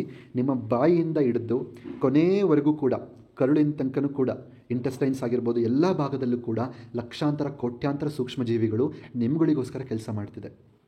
ಓಕೆ, ಸೊ ಇದನ್ನು ಪುನಃಸ್ಥಾಪನೆ ಮಾಡುವಂಥದ್ದು ಹೇಗೆ ಅಂತಂದರೆ, ಎಸ್, ಅದಕ್ಕಿರುವಂಥ ಒಂದು ಸೊಲ್ಯೂಷನ್, ಒಂದು ಪ್ರೋಬಯೋಟಿಕ್ಸ್, ಇನ್ನೊಂದು ಪ್ರಿಬಯೋಟಿಕ್ಸ್, ಹಾಗೆ ಡಯಟರಿ ಫೈಬರ್. ಓಕೆ, ಸೊ ನೀವು ಇಷ್ಟರಲ್ಲೇ ಮುಗಿಸ್ಕೋಬೇಕಾ ಅಥವಾ 3ನೇ ಆಪ್ಷನಿಗೆ ಹೋಗಬೇಕಾ? 3ನೇ ಆಪ್ಷನ್ ಏನು ಗೊತ್ತಾ? ಅದು ಸದ್ಯಕ್ಕೆ ನಮ್ಮಲ್ಲಿ ವ್ಯವಸ್ಥೆ ಇಲ್ಲ. ಆಲ್ರೆಡಿ ಬೇರೆ ಕಡೆ ಎಲ್ಲ ಕೆಲವರು ಆಲ್ರೆಡಿ ಇದನ್ನು ತಗೊಳ್ತಿದ್ದಾರೆ. ಯಾಕೆಂದರೆ ಪ್ರಾರಂಭ ಹಂತದಲ್ಲಿ ನೋಡ್ಕೊಳ್ದೇ ಇರೋದ್ರಿಂದ, ಈ ಕೊನೆ ಹಂತಕ್ಕೆ ಬಂದಿರೋದ್ರಿಂದ ಅವರ ಕರಳು, ಸೊ ಇದನ್ನು ಕೂಡ ಅವ್ರಿಗೆ ಕೊಡಬೇಕಾಗಿದೆ. ಅದೇನು ಅಂತಂದರೆ ಫೀಕಲ್ ಮೈಕ್ರೋಬಯೋಟಾ ಟ್ರಾನ್ಸ್ಫರ್, ಅಂದರೆ ಮಲ ಸೂಕ್ಷ್ಮಜೀವಿ ವರ್ಗಾವಣೆ. ಏನು ಗೊತ್ತಾ? ಹಾಗಾದರೆ ಒಬ್ಬ ಆರೋಗ್ಯವಂತ ವ್ಯಕ್ತಿ, ಅಂದರೆ ತುಂಬ ಆರೋಗ್ಯವಾಗಿ ಒಂದು ಜೀವನ ಶೈಲಿ ಇರಬೇಕು, ತರಕಾರಿ ತಿಂದಿರಬೇಕು, ಹಣ್ಣುಗಳು ತಿಂದಿರಬೇಕು, ಅಂದರೆ ಒಳ್ಳೆ ಲೈಫ್ ಸ್ಟೈಲು, ಎಕ್ಸಸೈಸ್ ಮಾಡಬೇಕು. ಈ ಥರ ಒಳ್ಳೆ ಆರೋಗ್ಯವಾಗಿರುವಂಥ ಒಬ್ಬ ವ್ಯಕ್ತಿಯ ಮಲ, ಟಾಯ್ಲೆಟ್ ಏನಿರುತ್ತೆ ಅದರಿಂದ ಎಕ್ಸ್ಟ್ರಾಕ್ಟ್ ಮಾಡಿ, ಅದರಲ್ಲಿರುವಂಥ ಸೂಕ್ಷ್ಮಜೀವಿಗಳನ್ನು ಎಕ್ಸ್ಟ್ರಾಕ್ಟ್ ಮಾಡಿ, ಅದನ್ನು ಕ್ಯಾಪ್ಸೂಲ್ ಫಾರ್ಮಲ್ಲಿ ಮಾಡಿ ಇವತ್ತು ಜನಗಳಿಗೆ ಆಲ್ರೆಡಿ ಕೊಡ್ತಿದ್ದಾರೆ. ಯಾಕೆಂದರೆ ಕೊನೆಗೆ ಅದೊಂದೇ ಉಳ್ಕೊಂಡಿರೋದು ಕರುಳಿನಲ್ಲಿ ಮತ್ತೆ ಸೂಕ್ಷ್ಮಜೀವಿಗಳನ್ನು ಹೆಚ್ಚು ಮಾಡಲಿಕ್ಕೆ, ಹಾಗೆ ಆ ಗಟ್ ಹೆಲ್ತನ್ನು ಸರಿ ಮಾಡಲಿಕ್ಕೆ ಅಂತ. ಸೊ ಈ ಹಂತದ ತನಕ ನೀವು ಹೋಗಬಾರ್ದು ಅನ್ನೋದಾದರೆ, ಪ್ರಾರಂಭಿಕ ಹಂತದಿಂದನೇ ನಿಮ್ಮ ಹೆಲ್ತನ್ನು ಸರಿ ಮಾಡ್ಕೋಬೇಕಂತಂದರೆ, ವೆಜಿಟೇರಿಯನ್ ಫಾರ್ಮಲ್ಲಿ ನ್ಯಾಚುರಲ್ ವೇನಲ್ಲಿ ಸಿಗುವಂಥ ಪ್ರೋಬಯೋಟಿಕ್ಸ್, ಪ್ರಿಬಯೋಟಿಕ್ಸ್ ಮತ್ತು ನಾರಿನ ಅಂಶವನ್ನು ನೀವು ತಗೊಳ್ಳುವಂಥದ್ದು ವೆರಿ ಇಂಪಾರ್ಟೆಂಟ್. ಸೊ ನಾರಿನ ಅಂಶದ ಬಗ್ಗೆ ನಾವು ತುಂಬ ಪ್ರಾಡಕ್ಟ್ಗಳ ಬಗ್ಗೆ ಮಾತಾಡಿದ್ದೀವಿ. ಸೊ ಇವತ್ತು ನಾವು ಮೇನ್ಲಿ ನೋಡ್ತಿರೋವಂಥದ್ದು ಒಂದು ಒಳ್ಳೆಯ ಮಾರ್ಗದಲ್ಲಿ ನಿಮ್ಮ ಕರುಳಿನ ಆರೋಗ್ಯವನ್ನು ಪುನಃಸ್ಥಾಪಿಸಲಿಕ್ಕೆ ಸಹಾಯ ಮಾಡುವಂತಹ ಒಂದು ಅದ್ಭುತವಾದಂಥ ಒಂದು ಪ್ರಾಡಕ್ಟನ್ನು ನಮ್ಮ ಮೋದಿಕೇರ್ ಸಂಸ್ಥೆ ಕೊಟ್ಟಿದೆ. ಅದನ್ನು ಪರಿಚಯಿಸ್ತಿದ್ದೇನೆ. Shift life probiotic 50 billion CFU capsule. CFU ಅಂತಂದರೆ ಕೊಲೋನಿ ಫಾರ್ಮಿಂಗ್ ಯೂನಿಟ್ಸ್ ಅಂತ ಹೇಳಿ. ಸೊ ಇದು ನಿಮ್ಮ ಕರುಳಿನ ಸೂಕ್ಷ್ಮಜೀವಿಯನ್ನು ಸಮತೋಲನಗೊಳಿಸಲು ಮತ್ತು ನಿಮ್ಮ ಆರೋಗ್ಯವನ್ನು ಒಳಗಿನಿಂದ ಪರಿವರ್ತಿಸಲು ಪ್ರೋಬಯೋಟಿಕ್ ಮತ್ತು ಪ್ರಿಬಯೋಟಿಕ್ಗಳ ಪ್ರಬಲವಾದಂಥ ಮಿಶ್ರಣವೇ ಈ ಒಂದು ಅದ್ಭುತವಾದಂತಹ ಪ್ರಾಡಕ್ಟ್. ಎಸ್, ಸೊ ಈ ಒಂದು ಪ್ರಾಡಕ್ಟ್ ನಿಮಗೇನು ಹೆಲ್ಪ್ ಮಾಡುತ್ತೆ ಅಂದರೆ, ನಾವು ಇಷ್ಟೋ ತನಕ ಏನು ಡಿಸ್ಕಸ್ ಮಾಡಿದ್ವಿ, ಕರುಳು ಯಾಕೆ ಮುಖ್ಯ, ಕರುಳಿಗೆ ಏನೆಲ್ಲ ತೊಂದರೆ ಆದರೆ ಏನೆಲ್ಲ ಆಗುತ್ತೆ, ಯಾಕೆ ನಮಗೆ ತುಂಬ ಅನಾರೋಗ್ಯಗಳು ಬರ್ತಿದೆ, ಇಂಗ್ಲೀಷ್ ಮೆಡಿಸಿನ್ಸಿಂದ ಯಾವ ರೀತಿ ನಮ್ಮ ಕರುಳು ಡ್ಯಾಮೇಜ್ ಆಗ್ತಾ ಇದೆ, ಹಾಗೆ ಕರುಳಿಗೆ ತೊಂದರೆ ಆದರೆ ಏನೆಲ್ಲ ಸೂಚನೆಗಳು ಕೊಡುತ್ತೆ, ಸೂಕ್ಷ್ಮಜೀವಿಗಳಿಗೆ ತೊಂದರೆ ಆದರೆ, ಇವೆಲ್ಲವನ್ನು ನಾವು ನೋಡಿದ್ವಲ್ಲ. ಸೊ ಇಷ್ಟೆಲ್ಲ ಸಮಸ್ಯೆ ನಿಮ್ಮ ಜೀವನದಲ್ಲಿ ಬರಬಾರ್ದು, ಅಥವಾ ಬಂದಿದ್ದರೆ ಇದರಿಂದ ಹೊರಗಡೆ ಬರಬೇಕು ಅಂತಂದರೆ, ಹಲವಾರು ಪರಿಹಾರಗಳಲ್ಲಿ one of the best solution ಏನು ಅಂತಂದರೆ ಈ ಒಂದು ಕ್ಯಾಪ್ಸೂಲ್ಸ್. ಸೊ ಇಲ್ಲಿ ತನಕ ಯಾರು ಈ ವಿಡಿಯೋವನ್ನು ಸಂಪೂರ್ಣವಾಗಿ ನೋಡಿದ್ದೀರಾ, ಇಲ್ಲಿ ತನಕ ಹೇಳಿರೋವಂಥ ಮಾಹಿತಿಯನ್ನು ಯಾರಿಗೆ ಸರಿಯಾಗಿ ಅರ್ಥ ಆಗಿದೆ ಅವರಿಗೆ ಮುಂದೆ ನಾನು ಹೇಳಲೇಬೇಕಾಗಿಲ್ಲ ಈ ಪ್ರಾಡಕ್ಟನ್ನು ನೀವು ಯಾಕೆ ತೊಗೋಬೇಕು ಅಂತ. ಇಷ್ಟೋ ತನಕ ಏನು ಸಮಸ್ಯೆ ನಾವು ಮಾತಾಡಿದ್ವಿ ಅಥವಾ ಕೇಳ್ಕೊಂಡ್ವಿ, ಅದಕ್ಕೆ ಪರಿಹಾರನೇ ಈ ಪ್ರಾಡಕ್ಟ್. ಅಂದರೆ ಪರಿಹಾರಗಳು ತುಂಬ ಇದೆ, ಅದರಲ್ಲಿ ಒನ್ ಆಫ್ ದ ಸೊಲ್ಯೂಷನ್ ಈ ಒಂದು ಪ್ರಾಡಕ್ಟ್. ಓಕೆ, ಆ ಸೂಕ್ಷ್ಮ ಜೀವಿಗಳನ್ನು ಸಂಖ್ಯೆಯನ್ನು ಹೆಚ್ಚಿಸಲಿಕ್ಕೆ ಅಂತಲೇ ತಯಾರಿಸಿರುವಂತಹ ಅದ್ಭುತವಾದಂಥ ಒಂದು ಪ್ರಾಡಕ್ಟ್. ನಿಮ್ಮ ಕರುಳನ್ನು ಆರೋಗ್ಯವಾಗಿಡಲಿಕ್ಕೆ ತಯಾರಾಗಿರುವಂತಹ ಅದ್ಭುತವಾದಂತಹ ಪ್ರಾಡಕ್ಟ್. ಓಕೆ, ಸೊ ಇದರಲ್ಲಿ ಪ್ರೋಬಯೋಟಿಕ್ ಬ್ಲೆಂಡ್ ಏನಿದೆ, 11 ತಳಿಗಳ 11 ವೈವಿಧ್ಯಮಯ ಪ್ರೋಬಯೋಟಿಕ್ಸ್ ಅಂದರೆ ಲೈಕ್ ನಥಿಂಗ್ ಬಟ್ ಸೂಕ್ಷ್ಮ ಜೀವಿಗಳು ಇದರಲ್ಲಿ ನಮಗೆ ಸಿಗ್ತದೆ. 11 ತಳಿ ಇರ್ತದೆ. ಅದರಲ್ಲಿ ಬಿಫಿಡೋಬ್ಯಾಕ್ಟೀರಿಯಂ ಸ್ಟ್ರೈಸ್ ಇದರಲ್ಲಿ 4 ಥರದ್ದು ತಳಿಗಳು ತೊಗೊಂಡಿರ್ತಾರೆ. ಹಾಗೆ ಲ್ಯಾಕ್ಟೋಬ್ಯಾಸಿಲಸ್ ಸ್ಟ್ರೈನ್ಸ್ ಇದರಲ್ಲಿ 7 ರೀತಿಯ ತಳಿಗಳನ್ನು ತೊಗೊಂಡಿರ್ತಾರೆ. ಟೋಟಲ್ 11 ರೀತಿಯ ಪ್ರೋಬಯೋಟಿಕ್ ಬ್ಲೆಂಡ್ ಇರುತ್ತೆ. ಸೊ 87.81% ಅಷ್ಟು ಪ್ರೋಬಯೋಟಿಕ್ ಇರುತ್ತೆ, ಇನ್ನು 9% ಅಷ್ಟು ಪ್ರೀಬಯೋಟಿಕ್ ಅನ್ನೋದು ಈ ಒಂದು ಪ್ರಾಡಕ್ಟ್ನಲ್ಲಿ ನಮಗೆ ಸಿಗುತ್ತೆ. ಓಕೆ, ಸೊ ಇದರ ಉಪಯೋಗಗಳೇನೇನು ಅಂತ ನೋಡ್ತಾ ಹೋಗೋದಾದರೆ, ಕರುಳಿನ ಸಮತೋಲನವನ್ನು ಪುನಃಸ್ಥಾಪಿಸ್ತದೆ. ಇದರಲ್ಲಿ ಈಗ ತನಕ ನಾವು ನೋಡುತ್ತಲ್ಲ 11 ಸಂಶೋಧಿತ ತಳಿಗಳೊಂದಿಗೆ ಇದೇನು ಮಾಡುತ್ತೆ ಅಂತಂದರೆ, ಇದು ಸಮತೋಲಿತ ಕರುಳಿನ ವಾತಾವರಣಕ್ಕಾಗಿ ನಿಮ್ಮ ದೇಹಕ್ಕೆ ಅಗತ್ಯವಿರುವ ಉತ್ತಮ ಬ್ಯಾಕ್ಟೀರಿಯಾಗಳನ್ನು ಪುನಃ ತುಂಬಿಸಲು ಮತ್ತು ನಿರ್ವಹಿಸಲು ಸಹಾಯ ಮಾಡ್ತದೆ. ಅಂದರೆ ನಿಮ್ಮ ಕರುಳಿನ ವಾತಾವರಣ ಏನಿದೆ ಅದು ಬ್ಯಾಲೆನ್ಸ್ ಆಗಿರಬೇಕಲ್ಲ, ಅದಕ್ಕೆ ನಿಮ್ಮ ದೇಹಕ್ಕೆ ಅಗತ್ಯವಿರುವಂತಹ ಒಳ್ಳೆಯ ಬ್ಯಾಕ್ಟೀರಿಯಾಗಳನ್ನು ನಿಮಗೆ ಕೊಡುತ್ತದೆ. ಓಕೆ, ನೆಕ್ಸ್ಟ್ ಎಷ್ಟು ಕೊಡ್ತದೆ ಅಂತ ನಾವು ಪ್ರಾರಂಭದಲ್ಲಿ ನೋಡಿದ್ವಿ. ಒಂದೊಂದು ಕ್ಯಾಪ್ಸ್ಯೂಲ್ 5,000 ಕೋಟಿಯಷ್ಟು ಸೂಕ್ಷ್ಮಜೀವಿಗಳು ಗುಡ್ ಬ್ಯಾಕ್ಟೀರಿಯಾಗಳನ್ನು ನಮ್ಮ ದೇಹಕ್ಕೆ ಕೊಡ್ತದೆ. ಓಕೆ, ಜೀರ್ಣಕ್ರಿಯೆಯನ್ನು ಸುಗಮಗೊಳಿಸ್ತದೆ. ನಮ್ಮ ಡೈಜೆಷನ್ ತುಂಬ ಈಸಿ ಆಗುತ್ತೆ. ನಿಮ್ಮ ದೇಹವು ಆಹಾರವನ್ನು ಹೇಗೆ ಒಡೆಯುತ್ತದೆ ಮತ್ತು ಸಂಸ್ಕರಿಸುತ್ತದೆ ಅಂದರೆ ಸಿಂಪಲ್, ನಿಮ್ಮ ದೇಹ ನೀವು ತಿಂದಂಥ ಆಹಾರವನ್ನು ಯಾವ ರೀತಿ ಡೈಜೆಷನ್ ಮಾಡುತ್ತೋ ನ್ಯಾಚುರಲ್ಲಾಗಿ, ಅದನ್ನು ಇಂಪ್ರೂವ್ಮೆಂಟ್ ಮಾಡೋದ್ರ ಮುಖಾಂತರ, ಅಂದರೆ ನ್ಯಾಚುರಲ್ಲಾಗಿ ನಿಮ್ಮ ಡೈಜೆಷನ್ ಚೆನ್ನಾಗಾಗೋ ಥರ ಮಾಡೋದ್ರ ಮುಖಾಂತರ ನಿಮ್ಮ ದೇಹದಲ್ಲಿ ಏನು ಉಬ್ಬುವ ಸಮಸ್ಯೆ, ಗ್ಯಾಸ್ ಮತ್ತು ಅಸ್ವಸ್ಥತೆ ಇತ್ತು ಡೈಜೆಷನ್ ಸಿಸ್ಟಮಲ್ಲಿ, ಅದನ್ನು ಕಡಿಮೆ ಮಾಡಲಿಕ್ಕೆ ಸಪೋರ್ಟ್ ಮಾಡುತ್ತೆ. ನೆಕ್ಸ್ಟ್, ರೋಗ ನಿರೋಧಕ ಶಕ್ತಿಯನ್ನು ಬಲಪಡಿಸ್ತದೆ. ಆರೋಗ್ಯಕರ ಕರುಳು ಬಲವಾದ ರೋಗ ನಿರೋಧಕ ಪ್ರತಿಕ್ರಿಯೆಯನ್ನು ಬೆಂಬಲಿಸ್ತದೆ. ನಿಮ್ಮ ಕರುಳು ಚೆನ್ನಾಗಿತ್ತು ಅಂತಂದರೆ ನಿಮ್ಮ ರೋಗ ನಿರೋಧಕ ಶಕ್ತಿ ತುಂಬ ಚೆನ್ನಾಗಿರುತ್ತೆ. ನಿಮ್ಮನ್ನು ರಕ್ಷಣೆ ಮಾಡಿಕೊಳ್ಳಿಕ್ಕೆ, ಹಾಗೆ ನಮ್ಮ ಬಾಡಿ ಚೇತರಿಸ್ಕೊಳ್ತಾನೆ ಇರಬೇಕು. ಯಾಕೆಂದರೆ ಒಂದಲ್ಲ ಒಂದು ರೀತಿ ಡ್ಯಾಮೇಜ್ ನಮಗೆ ನಾವು ತಿನ್ನೋ ಆಹಾರದಿಂದನೋ ಹೊರಗಡೆಯಿಂದನೋ ನೀರಿಂದನೋ ಹೆಂಗೋ ಒಂದು ಆಗ್ತಾ ಇರುತ್ತೆ. ಸೊ ಆ ಚೇತರಿಸ್ಕೊಳ್ಳುವಂಥ ವ್ಯವಸ್ಥೆ ಇದೆಯಲ್ಲ, ಅದನ್ನು ಕೂಡ ಕಾಪಾಡ್ಕೋಬೇಕು ಅಂತಂದರೆ ಅದಕ್ಕೂ ಕೂಡ ಇದು ಸಹಾಯ ಮಾಡುತ್ತೆ. ನೆಕ್ಸ್ಟ್, ಪೋಷಕಾಂಶಗಳ ಹೀರಿಕೊಳ್ಳುವಿಕೆಯನ್ನು ಹೆಚ್ಚಿಸ್ತದೆ. ನಿಮ್ಮ ದೇಹವು ಅಗತ್ಯವಾದ ಜೀವಸತ್ವಗಳು ಮತ್ತು ಖನಿಜಗಳನ್ನು ಹೀರಿಕೊಳ್ಳುವ ವಿಧಾನವನ್ನು ಹೆಚ್ಚಿಸ್ತದೆ. ನಿಮ್ಮ ದೇಹ ಯಾವ ರೀತಿ ವಿಟಮಿನ್ಸ್ ಮತ್ತು ಮಿನರಲ್ಸ್ಗಳನ್ನು ಅಬ್ಸಾರ್ಪ್ಷನ್ ಮಾಡ್ಕೊಳ್ತಿತ್ತೋ ಅದೇ ರೀತಿ ಮಾಡಿಕೊಳ್ಳಿಕ್ಕೆ ಈ ಒಂದು ಪ್ರಾಡಕ್ಟ್ ನಿಮಗೆ ಸಪೋರ್ಟ್ ಮಾಡುತ್ತೆ. ಇದರಿಂದ ನಿಮ್ಮ ಊಟದಿಂದ ನೀವು ಹೆಚ್ಚಿನ ಪೋಷಕಾಂಶಗಳನ್ನು ಪಡೀಲಿಕ್ಕೆ ಸಹಾಯ ಆಗುತ್ತೆ. ಆವಾಗ ನಿಮಗೆ ಆಯಾಸ ಆಗಲ್ಲ, ಸುಸ್ತಾಗಲ್ಲ, ಯಾವಾಗಲೂ ಎನರ್ಜೆಟಿಕ್ ಆಗಿರ್ತೀರ. Next, probiotic plus prebiotic synergy ಅಂದರೆ ಇವೆರಡರದ್ದು ಕಾಂಬಿನೇಷನ್ ಎಷ್ಟು ಬ್ಯೂಟಿಫುಲ್ಲಾಗಿ ವರ್ಕ್ ಮಾಡುತ್ತೆ ಅಂತಂದರೆ, ಪ್ರೋಬಯೋಟಿಕ್ಗಳನ್ನು ಪೋಷಿಸುವಂತಹ ಮತ್ತು ಪೋಷಣೆ ನೀಡುವಂತಹ ಪ್ರೀಬಯೋಟಿಕ್ ಇದರಲ್ಲಿ ಇರೋದರಿಂದ ಈ ಒಂದು ಫಾರ್ಮುಲೇಷನ್ ಏನಿದೆ ತುಂಬ ಎಫೆಕ್ಟಿವ್ ಆಗಿರುತ್ತೆ ಮತ್ತು ತುಂಬ ಲಾಂಗ್ ಲಾಸ್ಟಿಂಗ್, ಅಂದರೆ ತುಂಬ ದಿನಗಳವರೆಗೆ ನಿಮ್ಮ ಕರುಳಿನ ಆರೋಗ್ಯವನ್ನು ಉತ್ತಮಗೊಳಿಸಲಿಕ್ಕೆ ಸಹಕರಿಸ್ತದೆ. ಓಕೆ, ಈ ಎರಡೂ ಕಾಂಬಿನೇಷನ್ ಇರೋದ್ರಿಂದ ನಿಮ್ಮ ಕರುಳಿನ ಆರೋಗ್ಯಕ್ಕಾಗಿರ್ಬೋದು, ಅಲ್ಲಿರುವಂಥ ಬ್ಯಾಕ್ಟೀರಿಯಾ ಗುಡ್ ಬ್ಯಾಕ್ಟೀರಿಯಾಗಳಿಗೆ ತುಂಬ ಒಂದು ಒಳ್ಳೆ ಎನ್ವಿರಾನ್ಮೆಂಟನ್ನು ಕ್ರಿಯೇಟ್ ಮಾಡೋ ಕೆಲಸ ಈ ಕಾಂಬಿನೇಷನ್ ಮಾಡುತ್ತೆ. ನೆಕ್ಸ್ಟ್, ಕರುಳಿನ ಸೂಕ್ಷ್ಮತೆಯನ್ನು ಕಡಿಮೆ ಮಾಡಲು ಸಹಾಯ ಮಾಡ್ತದೆ. ಅಂದರೆ ಆರೋಗ್ಯಕರ ಕರುಳಿನ ಒಳಪದರವನ್ನು ಬೆಂಬಲಿಸ್ತದೆ. ಅಂದರೆ ಇನ್ನರ್ ಲೈನಿಂಗ್ ಅಂತ ನಾವೇನು ಹೇಳ್ತೀವಿ ಕರುಳಿಂದು, ಸೊ ಅದನ್ನು ಸಪೋರ್ಟ್ ಮಾಡುತ್ತೆ. ಹಾಗೆ ಇನ್ಫ್ಲಮೇಷನ್ಸ್ ಉರಿಯೂತವನ್ನು ಕಡಿಮೆ ಮಾಡ್ತದೆ. ಹಾಗೆ ನಿಮ್ಮ ಡೈಜೆಷನನ್ನು ತುಂಬ ಚೆನ್ನಾಗಾಗಲಿಕ್ಕೆ ಸಪೋರ್ಟ್ ಮಾಡುತ್ತೆ. ಅಂದರೆ ಸೆನ್ಸಿಟಿವಿಟಿ, ಏನಾದರೂ ತಿಂದ ತಕ್ಷಣ ಏನೋ ಒಂದು ಆಗಿಬಿಡುತ್ತೆ ಅನ್ನೋ ಒಂದು ಮನೋಭಾವ ನಿಮ್ಮಲ್ಲಿ ಬಂದುಬಿಟ್ಟಿದೆಯಲ್ಲ. ಯಾಕೆಂದರೆ ಅಯ್ಯೋ ಅದು ತಿಂದರೆ ಇದಾಗುತ್ತೆ, ಇದು ತಿಂದರೆ ಇದಾಗುತ್ತೆ ಅನ್ನೋದೊಂದು ಸೇರ್ಕೊಂಡ್ಬಿಟ್ಟಿದೆ. ಯಾಕೆಂದರೆ ಹಂಗಾಗಿದೆ ಇಷ್ಟು ವರ್ಷ. ಅದರಿಂದ ನಮ್ಮ ಮೈಂಡಿಗೂ ಫೀಡ್ ಮಾಡಿಬಿಟ್ಟಿದ್ದೀವಿ, ಅದು ತಿಂದರೆ ಇದಾಗುತ್ತೆ, ಇದು ತಿಂದರೆ ಇದಾಗುತ್ತೆ ಹೊಟ್ಟೆಗೆ ಅಂತ. ಸೊ ಈ ಸೂಕ್ಷ್ಮತೆ, ಸೆನ್ಸಿಟಿವಿಟಿ ಏನಿದೆ ಇದನ್ನು ಕಡಿಮೆ ಮಾಡಿಬಿಟ್ಟು ನೀವು ತಿಂದಂಥ ಆಹಾರವನ್ನು ತುಂಬ ಚೆನ್ನಾಗಿ ಜೀರ್ಣ ಆಗೋ ಥರ ಮಾಡಲಿಕ್ಕೆ ಇದು ಸಹಕರಿಸ್ತದೆ. ನೆಕ್ಸ್ಟ್, ಸೊ ಇಷ್ಟು ಕೂಡ ಇದರ ಉಪಯೋಗಗಳು. ಇದರಿಂದ ನಿಮ್ಮ ಚರ್ಮ ಚೆನ್ನಾಗಾಗುತ್ತೆ, ಚರ್ಮದ ಸಮಸ್ಯೆಗಳು ಬರೋದಿಲ್ಲ, ರೋಗ ನಿರೋಧಕ ಶಕ್ತಿ ಇಂಪ್ರೂವ್ಮೆಂಟ್ ಆಗುತ್ತೆ, ಡೈಜೆಷನ್ ಇಂಪ್ರೂವ್ಮೆಂಟ್ ಆಗುತ್ತೆ.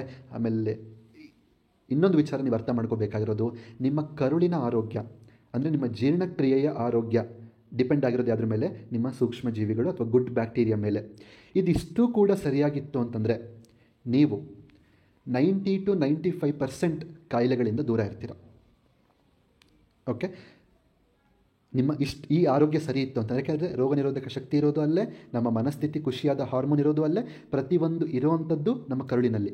ಹಾಗಾಗಿ 90% ಅಷ್ಟು ನೀವು ಅನಾರೋಗ್ಯಗಳಿಂದ ದೂರ ಇರಬೇಕಂತಂದರೆ ನಿಮ್ಮ ಕರುಳಿನ ಆರೋಗ್ಯ ತುಂಬ ಬ್ಯೂಟಿಫುಲ್ ಆಗಿರಬೇಕು, ತುಂಬ ಅದ್ಭುತವಾಗಿರಬೇಕು. ಓಕೆ, ಸೊ ಅದಕ್ಕೆ ಈ ಒಂದು product one of the solution, one of the support ಆಗಿ ನಿಮಗೆ ಹೆಲ್ಪ್ ಮಾಡುತ್ತೆ. ಓಕೆ, ಸೊ ಇದನ್ನು ಯಾವ ರೀತಿ ಬಳಸಬೇಕು ಅಂತಂದರೆ, ಊಟದ ನಂತರ ನೀರಿನ ಜೊತೆ ತಗೊಳ್ಳಿ. ಡೈಲಿ 1 ಅಥವಾ 2 ಕ್ಯಾಪ್ಸೂಲ್ನ ನೀವು ತೊಗೋಬಹುದು. ಆ್ಯಂಡ್ ಈ ಪ್ರೋಬಯೋಟಿಕ್ಸನ್ನು ಯಾರೆಲ್ಲ ತೊಗೋಬಾರ್ದು ಅಥವಾ ಯಾವ ಪರಿಸ್ಥಿತಿಯಲ್ಲಿ ತೊಗೋಬಾರ್ದು ಅನ್ನೋದಾದರೆ, ಸೊ ಎಲ್ಲರೂ ತೊಗೋಬೋದು, ಬಟ್ ಯಾರು ತೊಗೋಬಾರ್ದು ಅಂತ ಸ್ಪೆಸಿಫಿಕ್ಕಾಗಿ ನೋಡೋದಾದರೆ, ಆ್ಯಂಟಿಬಯೋಟಿಕ್ಸ್ ತೊಗೊಳ್ಳೋ ಟೈಮಲ್ಲಿ ಇದನ್ನು ತೊಗೊಳಕ್ಕೆ ಹೋಗ್ಬೇಡಿ. ಓಕೆ, ನಾನು ಇವಾಗ ಆ್ಯಂಟಿಬಯೋಟಿಕ್ಸ್ ತೊಗೊಂಡೆ ಮತ್ತು ಇದನ್ನು ತೊಗೊಳ್ತೀನಿ, ಬೇಡ. ಬೆಳಗ್ಗೆ ಆ್ಯಂಟಿಬಯೋಟಿಕ್ಸ್ ಏನೋ ತೊಗೊಂಡ್ರೆ ಅಂದರೆ ಮಧ್ಯಾಹ್ನನೋ ಸಂಜೆನೋ ಈ ಒಂದು ಪ್ರಾಡಕ್ಟನ್ನು ತೊಗೊಳ್ಳಿ. ಸೊ ಆ ಥರ ಟೈಮಿಂಗ್ಸನ್ನು ಚೇಂಜ್ ಮಾಡ್ಕೋಬೇಕಾಗತ್ತೆ ಒಂದು. ಹಾಗೆ ಯಾರೆಲ್ಲ ಓಕೆ, ನೆಕ್ಸ್ಟ್ ಇಮ್ಯುನೋಸಪ್ರೆಸೆಂಟ್ ಡ್ರಗ್ಸ್ ಯಾರೆಲ್ಲ ತೊಗೊಳ್ತಾ ಇದ್ದಾರೆ, ಸೊ ಅವರು ಈ ಒಂದು ಪ್ರೋಬಯೋಟಿಕ್ಸನ್ನು ತಗೊಳ್ಳೋ ಹಾಗಿಲ್ಲ. ನೆಕ್ಸ್ಟ್ ಕ್ರಿಟಿಕಲ್ ಇಲ್ನೆಸ್ ಪೀಪಲ್ ಯಾರಿದ್ದಾರೆ, ಸೊ ಅವರು ಈ ಒಂದು ಪ್ರೋಟೀನ ತಗೊಳ್ಳೋ ಹಾಗಿಲ್ಲ, ಅಥವಾ ಸೊ ನಿಮ್ಮ ಪರ್ಸ್ನಲ್ ಡಾಕ್ಟರ್ ಯಾರಿದ್ದಾರೆ ಅವರನ್ನು ಸಂಪರ್ಕಿಸಿಬಿಟ್ಟು ನೀವು ತೊಗೋಬೇಕಾಗುತ್ತೆ. ನೆಕ್ಸ್ಟ್ ಪ್ರೀಮೆಚ್ಯೂರ್ ಇನ್ಫ್ಯಾಂಟ್ಸ್ ಯಾರಿರ್ತಾರೆ ಅವರು ಈ ಒಂದು ಪ್ರೋಬಯೋಟಿಕ್ಸ್ನ ತಗೊಳ್ಳೋ ಹಾಗಿಲ್ಲ.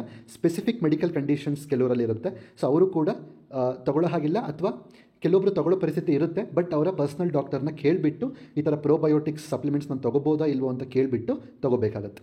ಸೊ ಈ ಕಂಡೀಷನ್ಸನ್ನು ಬಿಟ್ಟು, ಜೊತೆಗೆ ಇನ್ನೊಂದೇನು ಅಂತಂದರೆ ಪ್ರೆಗ್ನೆಂಟ್ ವುಮೆನ್ಸ್ ಆಗಿರ್ಬೋದು ಅಥವಾ ಲ್ಯಾಕ್ಟೇಟಿಂಗ್ ವುಮೆನ್ಸ್ ಆಗಿರ್ಬೋದು, ಇವರೇನು ಮಾಡಬೇಕು, ಸೊ ಈ ರೀತಿ ಪ್ರೋಬಯೋಟಿಕ್ಸನ್ನು ತೊಗೋಬೋದಾ ಅಂತ ಹೇಳಿ ಸೊ ಡಾಕ್ಟರ್ ಸಜೆಷನ್ ತೊಗೋಬೇಕಾಗತ್ತೆ.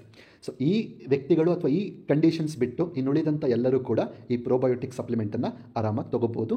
ನಿಮ್ಮ ಆರೋಗ್ಯ, ನಿಮ್ಮ ಕರುಳಿನ ಆರೋಗ್ಯ ಅತ್ಯುತ್ತಮವಾಗಿರ್ತದೆ. ಓಕೆ, ಸೊ ಈ ಒಂದು product shift life probiotic 50 billion CFU capsule, so 60 capsules ಇರ್ತದೆ. ಇದರ ಒಂದು ಪ್ರೈಸ್ ಕೇವಲ 2600 ರೂಪಾಯಿ ಮಾತ್ರ. ಓಕೆ, ಸೊ ಈ ಒಂದು ಪ್ರಾಡಕ್ಟ್ ನಮ್ಮ ಮೋದಿ ಕೇರ್ ಕನ್ಸಲ್ಟೆಂಟ್ಸ್ ಅಥವಾ ಅಡ್ವೈಸರ್ಸ್ ಅಥವಾ ಮೋದಿ ಕೇರ್ ಡಿಸ್ಟ್ರಿಬ್ಯೂಷನ್ ಪಾಯಿಂಟಲ್ಲಿ ಮಾತ್ರ ಸಿಗುವಂಥದ್ದು. ಸೊ ಅಲ್ಲಿ ಮಾತ್ರ ಖರೀದಿ ಮಾಡಿ ಸೊ ಈ ಒಂದು ಪ್ರಾಡಕ್ಟನ್ನು ಬಳಸಿ. ಸೊ ಇಷ್ಟೂ ಮಾಹಿತಿ ನಿಮಗೆ ಇಷ್ಟ ಆಗಿತ್ತು ಅಂತಂದರೆ, ಸೊ ಈ ಒಂದು ಪ್ರಾಡಕ್ಟನ್ನು ಮೊದಲು ಬಳಸಿ ನಿಮ್ಮ ಅನಿಸಿಕೆಯನ್ನು, ನಿಮ್ಮ ರಿಸಲ್ಟನ್ನು ಕಮೆಂಟ್ ಸೆಕ್ಷನಲ್ಲಿ ತಿಳಿಸಿ. ಹಾಗೆ ಈ ಮಾಹಿತಿ ನಿಮಗೆ ಯಾವ ರೀತಿ ಉಪಯೋಗ ಆಯಿತು ಅನ್ನೋದನ್ನು ಕೂಡ ಕಮೆಂಟ್ ಸೆಕ್ಷನಲ್ಲಿ ತಿಳಿಸಿ. ಹಾಗೆ ಈ ಮಾಹಿತಿ ನಿಮಗೆ ಇಷ್ಟ ಆಗಿತ್ತು ಅಂತಂದರೆ, ಸೊ ನಿಮ್ಮ ಸ್ನೇಹಿತರೊಂದಿಗೆ, ನಿಮ್ಮ ರಿಲೇಟಿವ್ಸ್ ಆಗಿರ್ಬೋದು, ನಿಮ್ಮ ಕೊಲೀಗ್ಸ್ ಆಗಿರ್ಬೋದು, ನಿಮಗೆ ಗೊತ್ತಿರುವಂಥ ಪ್ರತಿಯೊಬ್ಬರೊಂದಿಗೂ ಈ ಒಂದು ವಿಡಿಯೋ ಲಿಂಕನ್ನು ಶೇರ್ ಮಾಡಿ ಅಂತ ಹೇಳ್ತಾ, so thank you so much. ನಿಮ್ಮ ಕರುಳಿನ ಆರೋಗ್ಯ ಅತ್ಯುತ್ತಮವಾಗಿರಲಿ.